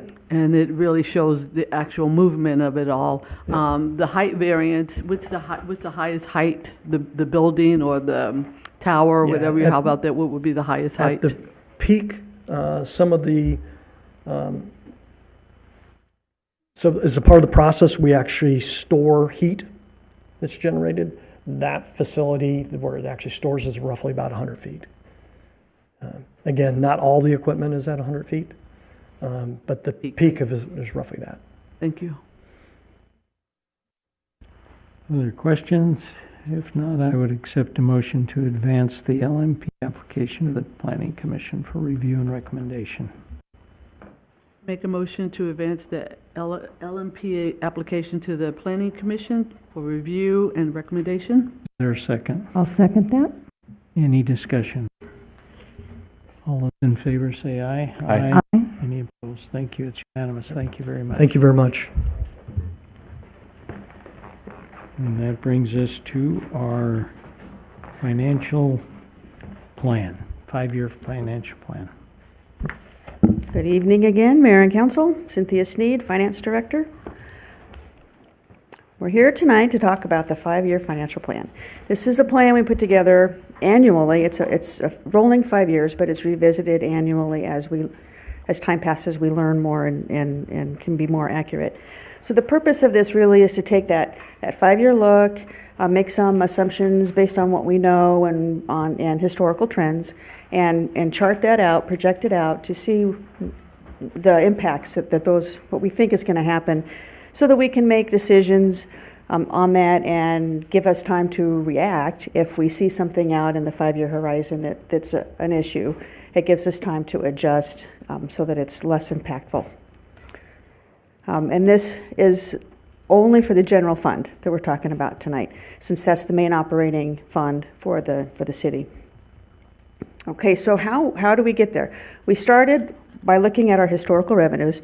We went clear back to 1960 to get an idea of, kind of where we've been and where the peaks and valleys have been. And we really, everything was pretty smooth up until about 2016. We had a spike, and that was due to when TechRAN came in, we had received revenue that we were able to recognize. Now, accounting standards require us to have earned the revenue before we can recognize it as revenue. And some time had passed, and it's getting into accounting theory here, but just to say that there was this spike that we were sort of not really planning on at that moment in time, but that gave us an opportunity. What would we do with those funds? And we'll talk about that in a minute. And then what you'll see for the last few years on this chart really is COVID related. So we had a reduction at first, and then we had the infusion of dollars, federal dollars, and it kind of went everywhere. It was the CARES money and the ARPA money. So it wasn't quite as smooth as what we would typically see, and you can see from the history that it typically was a little more smooth. So that spike, had that spike not happened, you'd see it still be a little more smooth of a trend line. So that's our starting point of all of this, is looking at the historical revenues. And then similarly, for the expenses, we looked clear back to 1960. Now you can see a spike at the same time period, and that's due to we had that influx of revenue, and we chose to utilize that for a one-time payment. We paid off the debt for the Boulder City Golf Course, or excuse me, Boulder Creek Golf Course. So we used that at the same time to put us in a better financial position and later on. So that's where we've been. So for our forward-looking projections on the revenue side, we're conservative, not as conservative as we had been in prior years, because we found that really had no reflection in reality.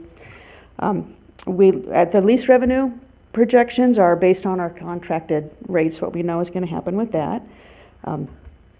The C-Tax was our intergovernmental revenues, and that we have to use, for the actual budget, we have to use the state's numbers. But we did look at the trending and to see kind of how it's been growing over time, and we settled on a 2.5% year-over-year increase for our projections.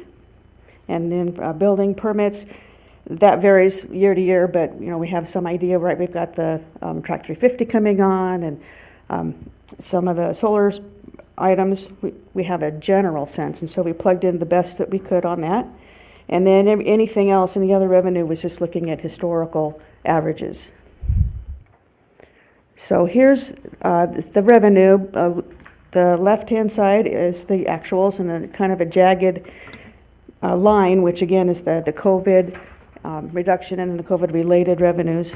And then we forecast out, based on those assumptions we just talked about, we look at the 5-year future. So this is taking that bigger chart and kind of just condensing it down to just the last few years. And this is where we're at with the revenue. And so the expense assumptions. We plugged in or used a 3% annual growth on our salaries and benefits. That's largely kind of what we're expecting through the negotiations that we've had and some historical averages. And you'll see in a minute how much that the salaries and benefits are. It's like 65% of our expenses. So that other 35% of the operational costs, we used a 1% factor for the growth. That is really kind of the average over the last 20 or so years, even though a CPI and inflation has been a little bit more than that. What we saw was the 1%, so that's what we used for this. We did run a scenario using a more of a CPI-based methodology, and we found that it would increase the shortfall, but not by much. It was, in the first year, there was about a $335,000 difference if we used our 1% versus a CPI number. So it was a little more, but it was not significantly more. Just wanted to mention that. Ms. Sneed? Yes. And you're referring to the slide that comes a little bit later about the general fund balance impacts, right? Yes. As far as, yes. Okay, thank you. This was that difference, that $335,000 difference, was on the expense side only. That's why I mentioned it here in the expense assumptions. Right, but that would increase the 1.8 million shortfall to just an additional 335,000. Yes, basically. yeah, that's absolutely Thank correct. you for clarifying that. Sure, no problem. And then also on the expense side, we have the CIP. Those are one-time bigger expenses. That's not an ongoing expense, recurring. So we look at those a little bit differently, and you'll see that in an upcoming chart as well. So similarly, here's the last 5 years of actual expenses and then our 5 years forecasted expenditures. Alrighty, so then this is taking a look at all of our expenses and separating them out in different categories. So we have the salaries and benefits, as you can see, is roughly 65%, and then the operational expenses, the other 35%, and then how that grows over time based on our assumptions. And then these are the same expenses, but in this case, we have color-coded it to be by function. And by function, we're talking general government, public safety, culture and recreation, public works, that sort of thing. And it just demonstrates where the biggest expenses occur. But it's the same total dollars as the last slide. So this is the slide that Councilman Walton was just referring to. This overlays all of those assumptions into one picture. And we have the dotted lines of the revenues and expenditures for the next few years are pretty similar. And that's a good thing, but at the same time, we're not adding really anything. And then the CIP is excluded in the dotted lines, but is included in the little blue bars at the bottom. That would be what we transfer out of the general fund over into the CIP funds for those big CIP projects. That's that. Okay, so all of that means it's going to have an impact on general fund balance, right? Anytime revenues and expenditures vary from each other at all, that's going to have an impact, positive or negative, on fund balance. So for fund balance, we're required to maintain 8.3, which is 1 month percent, or 16.6%, 2 months of our budgeted operating expenses. We're well above that. And then the future budgets will use, if we have a shortfall, we would then have to dip into fund balance to pay for those, which is okay as long as it's one-time type of expenses. We would never want to do that if it's recurring expenses. But as the fund balance grows, though, I do want to make the mention of our pay-go methodology, right? We do not issue debt in our general fund.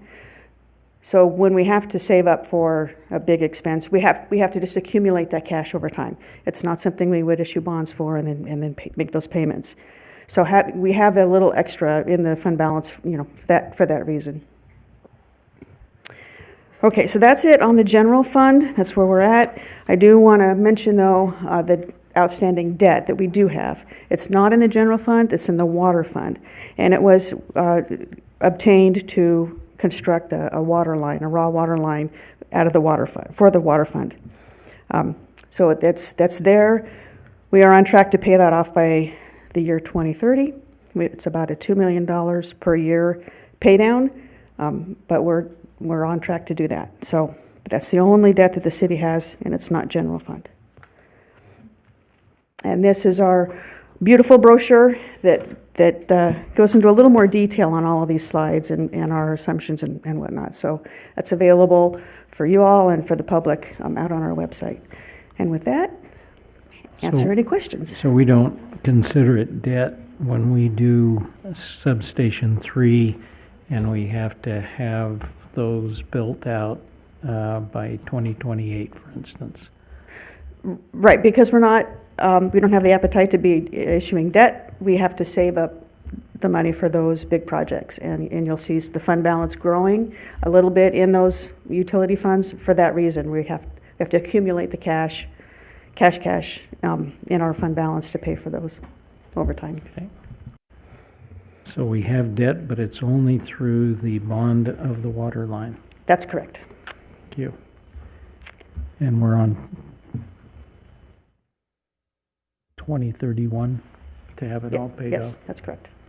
Right, thank you. Any questions? I have a question. Sure. A couple of slides back, it said no grant revenue is forecasted. What would a grant be? How would that fit in here if you did get a grant, and what would be a grant that you would get to enhance your budget? Sure. So right now, we have a lot of the ARPA funds, the federal, COVID money. Initially, and the reason we disclaimed that and said it was not included is in the first year or two of receiving those funds, we did account for it in the general fund.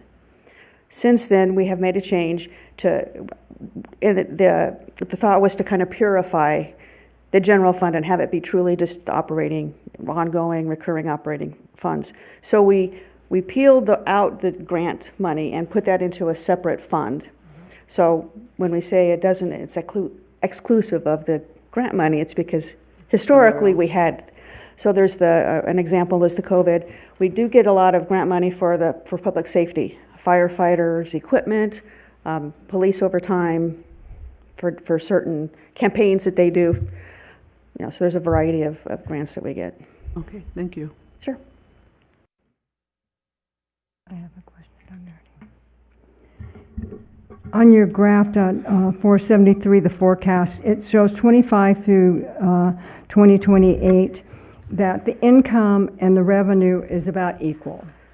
So what happens if we have a big emergency in there and our CIP doesn't cover any money that we would have in capital improvement and it's not in our general fund?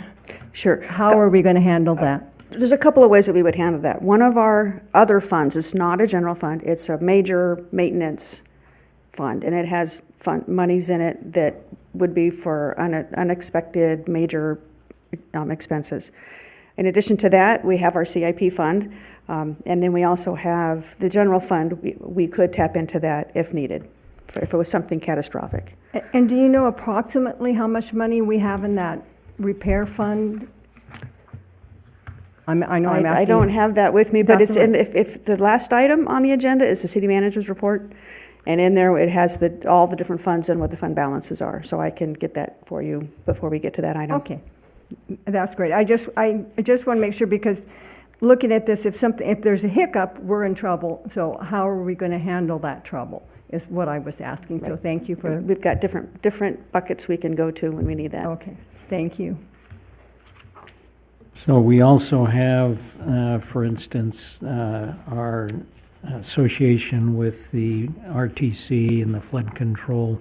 So they've obviously helped us a lot in the past and will continue to do so. So that's kind of a grant, but nonetheless, we do have help in what we do in the city. Yes, absolutely. Is that reflected anywhere? That would be part of the Acquisitions and Improvements Fund, which is our major primary CIP fund. And we show the expenses, but we also show the revenue coming in from those outside agencies. Yeah, okay. So it's kind of a wash, but yeah, it's reflected in that fund. Thank you. Any other questions? Mayor Hardy, to answer Councilwoman Booth's question, the Extraordinary Maintenance Fund currently has $4,767,365. The maintenance fund. Earning interest. Yes, indeed. Thank you. Thank you, Michael. Thank you. And if there's no other questions, thank you. We will move to, so we went through all of that on 22, 23. We need a resolution for number 7910, right? We do. Would you make it? I will make a motion to approve Resolution 7910, adopting the 5-year financial plan. I'll second. Moved and seconded. Any discussion? All those in favor say aye. Aye. Aye. Thank you. Unanimous.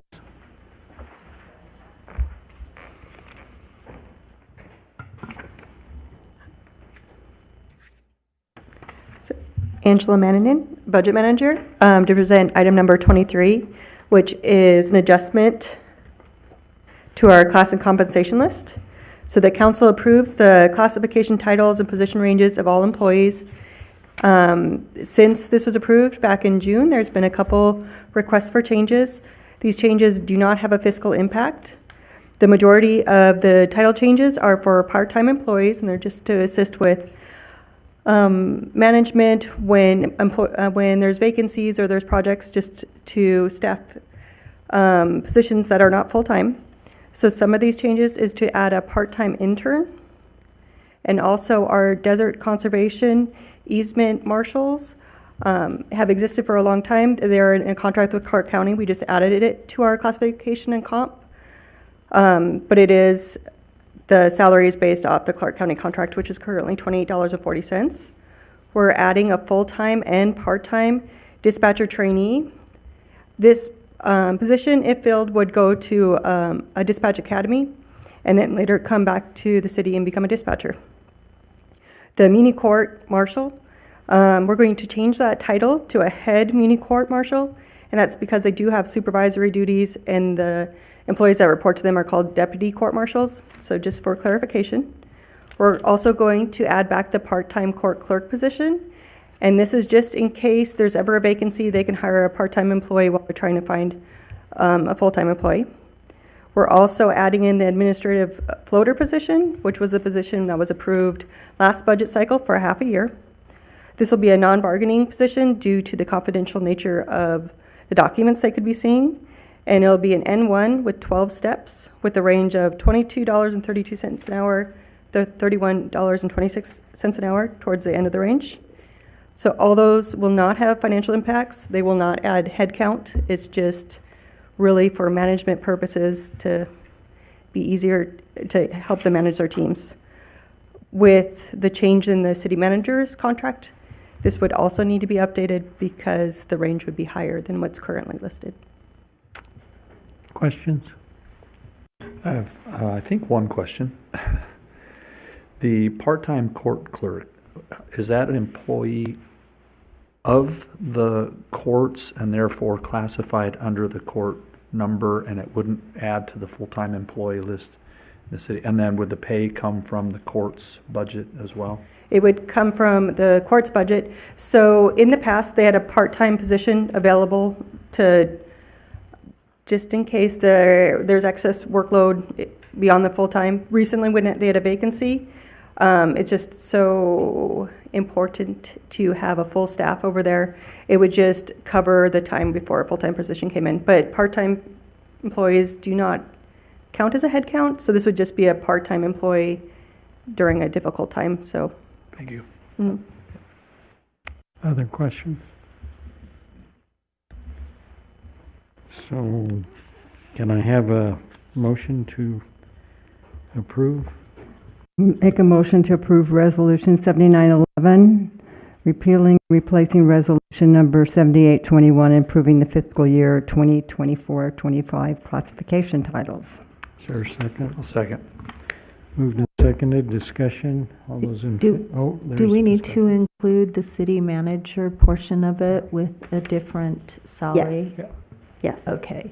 And do we have, I was just kind of going through here, is that listed in here on the materials that you gave us? Well, the salary would be 220, so the range and The high end? would just Or- be changed to 220. Okay, so the high end being changed to 220. That's right. So with that addition. That's correct. Good job, thank you. Do I need to amend my motion to include the city manager Mm-hmm. and his new dollar amount of 220? And the seconded agrees. Yep. All those in favor say aye. Aye. Any opposed? Unanimous, thank you. Thank you. Thank you. And that brings us to number 24. Yeah, we did that one already. We're done with that one. Oh, we're done. Yay.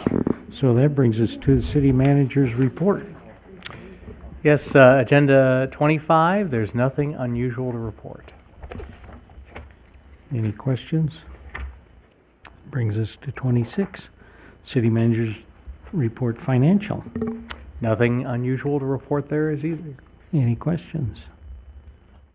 Thank you. That opens up public comment, our final public comment, and that can be anything that you would like to say within 3 minutes.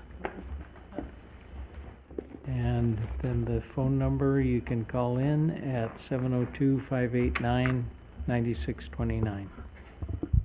I'm Pam Triolo. I came to talk about a couple of things, but my first thing I was going to talk about is the leash law, and I've heard with a little patience that's going to be coming about fairly soon. So I won't bug you about that one, but I will be here every meeting until it's finally gone.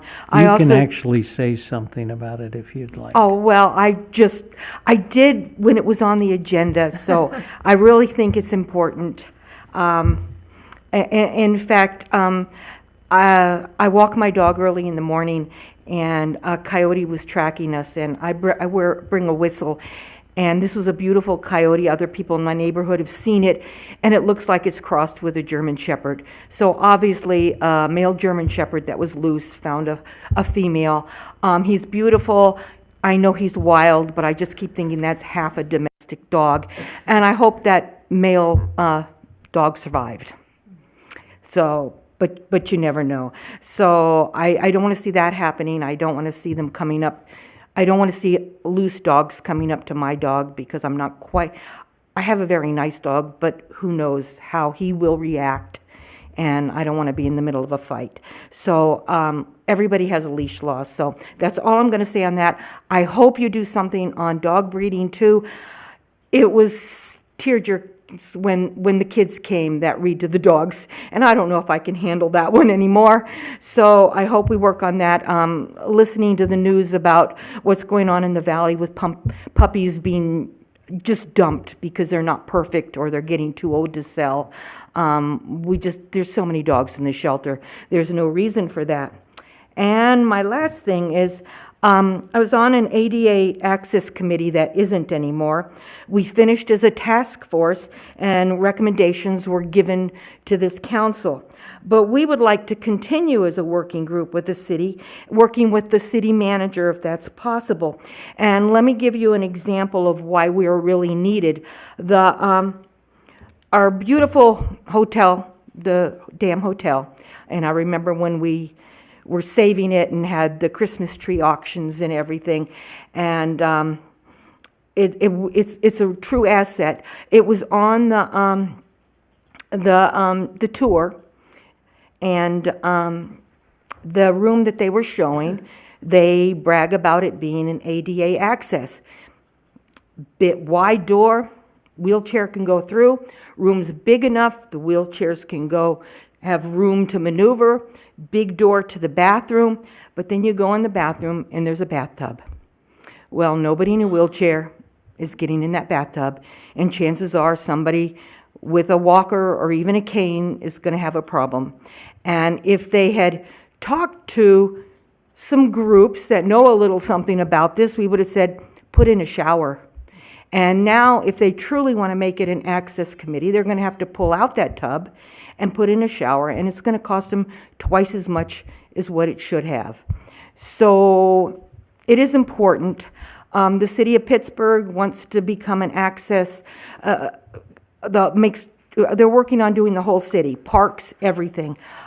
They are working with various disability groups. They consider the ADA a floor and not the ceiling. And in order to get to the ceiling, you need to listen to people who have been dealing with this. So thank you. By the way, the meeting wasn't really boring. It was long, but I did learn a lot of things. So thank you very much. Thank you. Anyone else here or anyone on the phone, 702-589-9629, or any written comments? Okay. And seeing no one on the phone, no one here, we will go to City Council's report. Go ahead. Okay, thank you, Mayor. Wreath Across America, I just want to let you guys know, since we're in the new year, it was a huge success. We laid over 12,000 wreaths, which was 4,000 more than last year.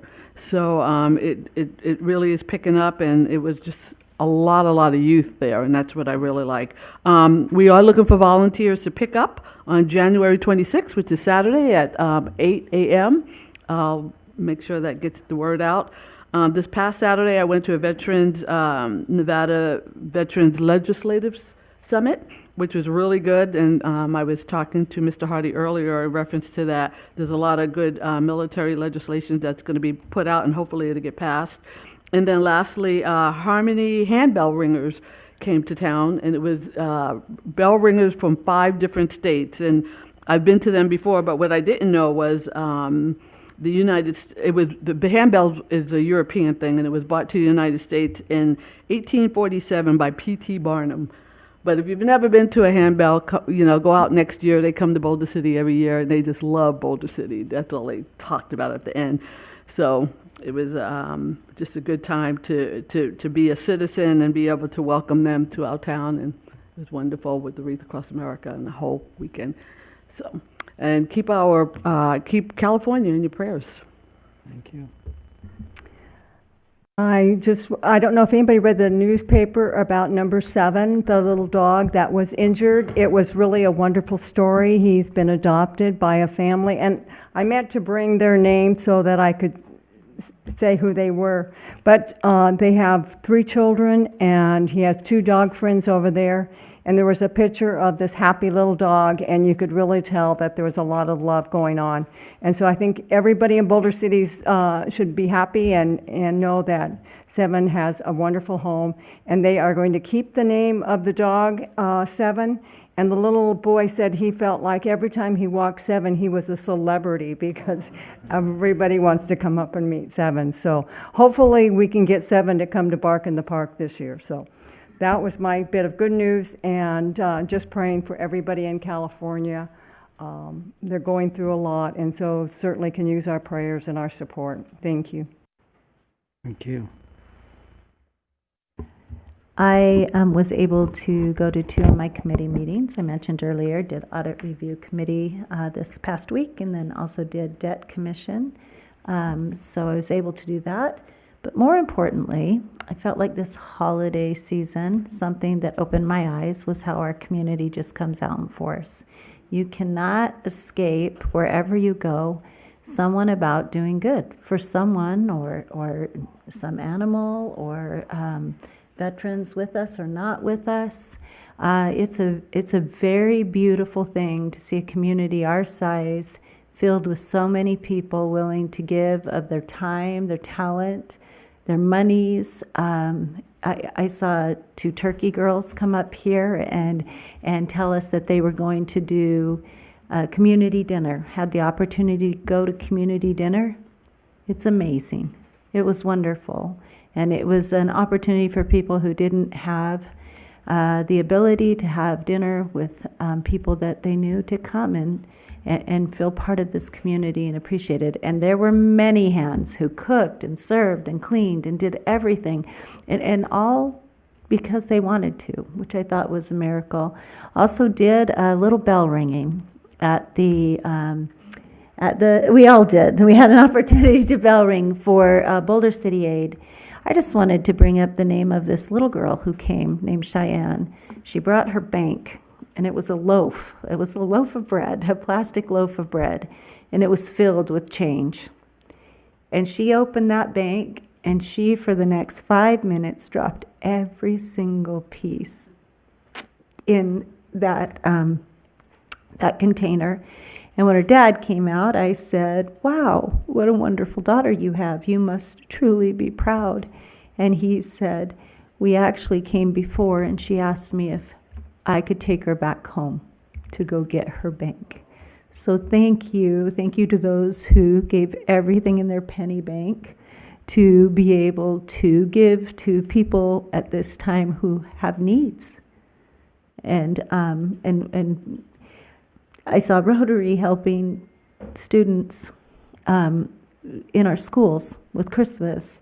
I saw lighting the Christmas tree and the parade that the chamber puts on. I saw wreaths across America. The Christmas house, please, he starts putting it up in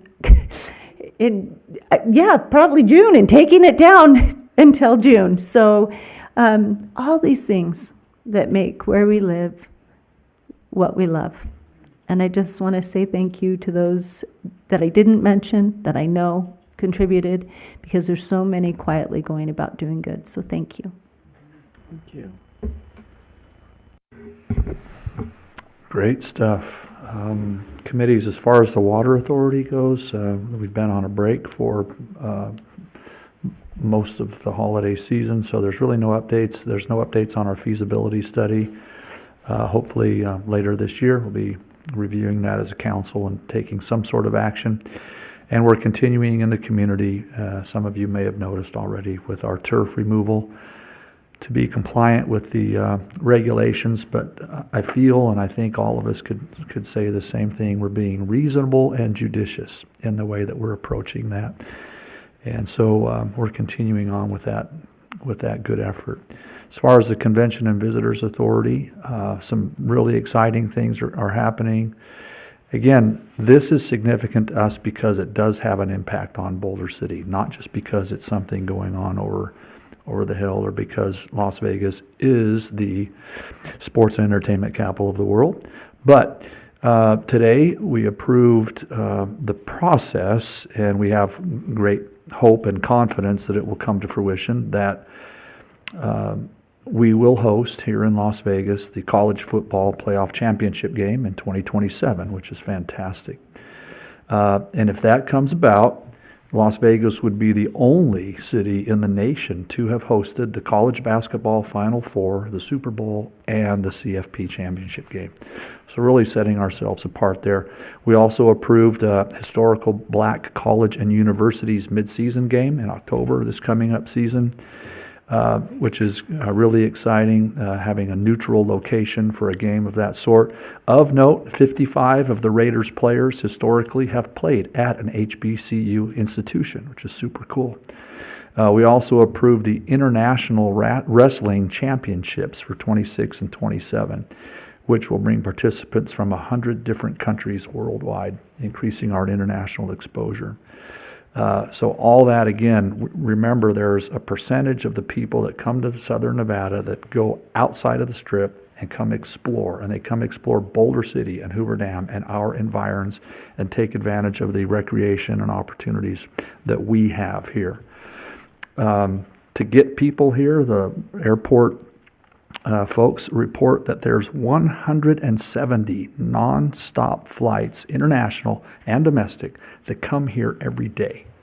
So we all know that connections are a pain when we're traveling, and we prefer not to have them. So hence non-stop flights to Las Vegas. We can get you here really good, show you a good time, take your money, and then send you back home. Anyway, the airport's doing their part there as well. And so the Convention and Visitors Authority report is exciting for the future. They're visionary in the view of how to continue to grow the attraction and hence the visitation and funding that we receive from visitation. I appreciate the patience of waiting the whole meeting to give public comment. Thank you. And Rod, even though you didn't feel inclined to give public comment, you stuck it out with us. And I appreciate all of the input, both at meetings, immediately prior to meetings, and all the times in between for members of the public to reach out, to take the time to meet, to express their concerns and ideas and hopes and thoughts about Boulder City. And I really am grateful for that. And again, as has been mentioned, we're mindful of the folks in Los Angeles who are losing so much and sacrificing time and energies to help each other as a community. And so our hearts and thoughts go out to them at this point. And there's dozens of different ways to get involved in assisting them. And I think all it would take was one or two clicks and you're finding groups. And many of them are local right here in town that are helping to reach out. So I encourage you to consider that if you're inclined. And that's my report, Mr. Mayor. Thank you all. Along the lines of the ADA, it's been about a year since my wife was using a walker and now is determined not to use a cane. But it was fascinating, speaking of hotels, we made reservations at a hotel. And, you know, we wanted a shower, a zero entry shower. And so we went into the room, and there was a zero entry tower that had a step about that high. So I went and I said, well, technically that's not a zero entry. And I think that's the word that you need to look for when you're looking for wheelchairs, is something that you can just wheel into as opposed to hop into. So I've been the personal recipient of many people who still talk to me and tell me how much they prayed for my wife. And my wife tells me it's just about me, but I've been so appreciative of everybody who've been doing that. And I appreciate everybody who has been saying their own individual prayers for those people in the Los Angeles area. Truly, those people are suffering and are now homeless. And it didn't really make any difference how rich or poor they were. They're all homeless now. And that is a challenge, and will be a challenge for us how we can help. In 2 days, we will have the State of the City, and the State of the City will have at least 4 stellar people who will be talking during that State of the City, and they're to my left and my right. So we look forward to that. County Commissioner Jim Gibson will also be presenting. We have so many people who do so much good, and I appreciate everyone who has been so helpful for we on the City Council and for the city people in general. We have been truly blessed in this city. I appreciate the new City Councilwoman, Councilwoman Ashurst, joining with us with her expertise and her knowledge. With that, the meeting is adjourned.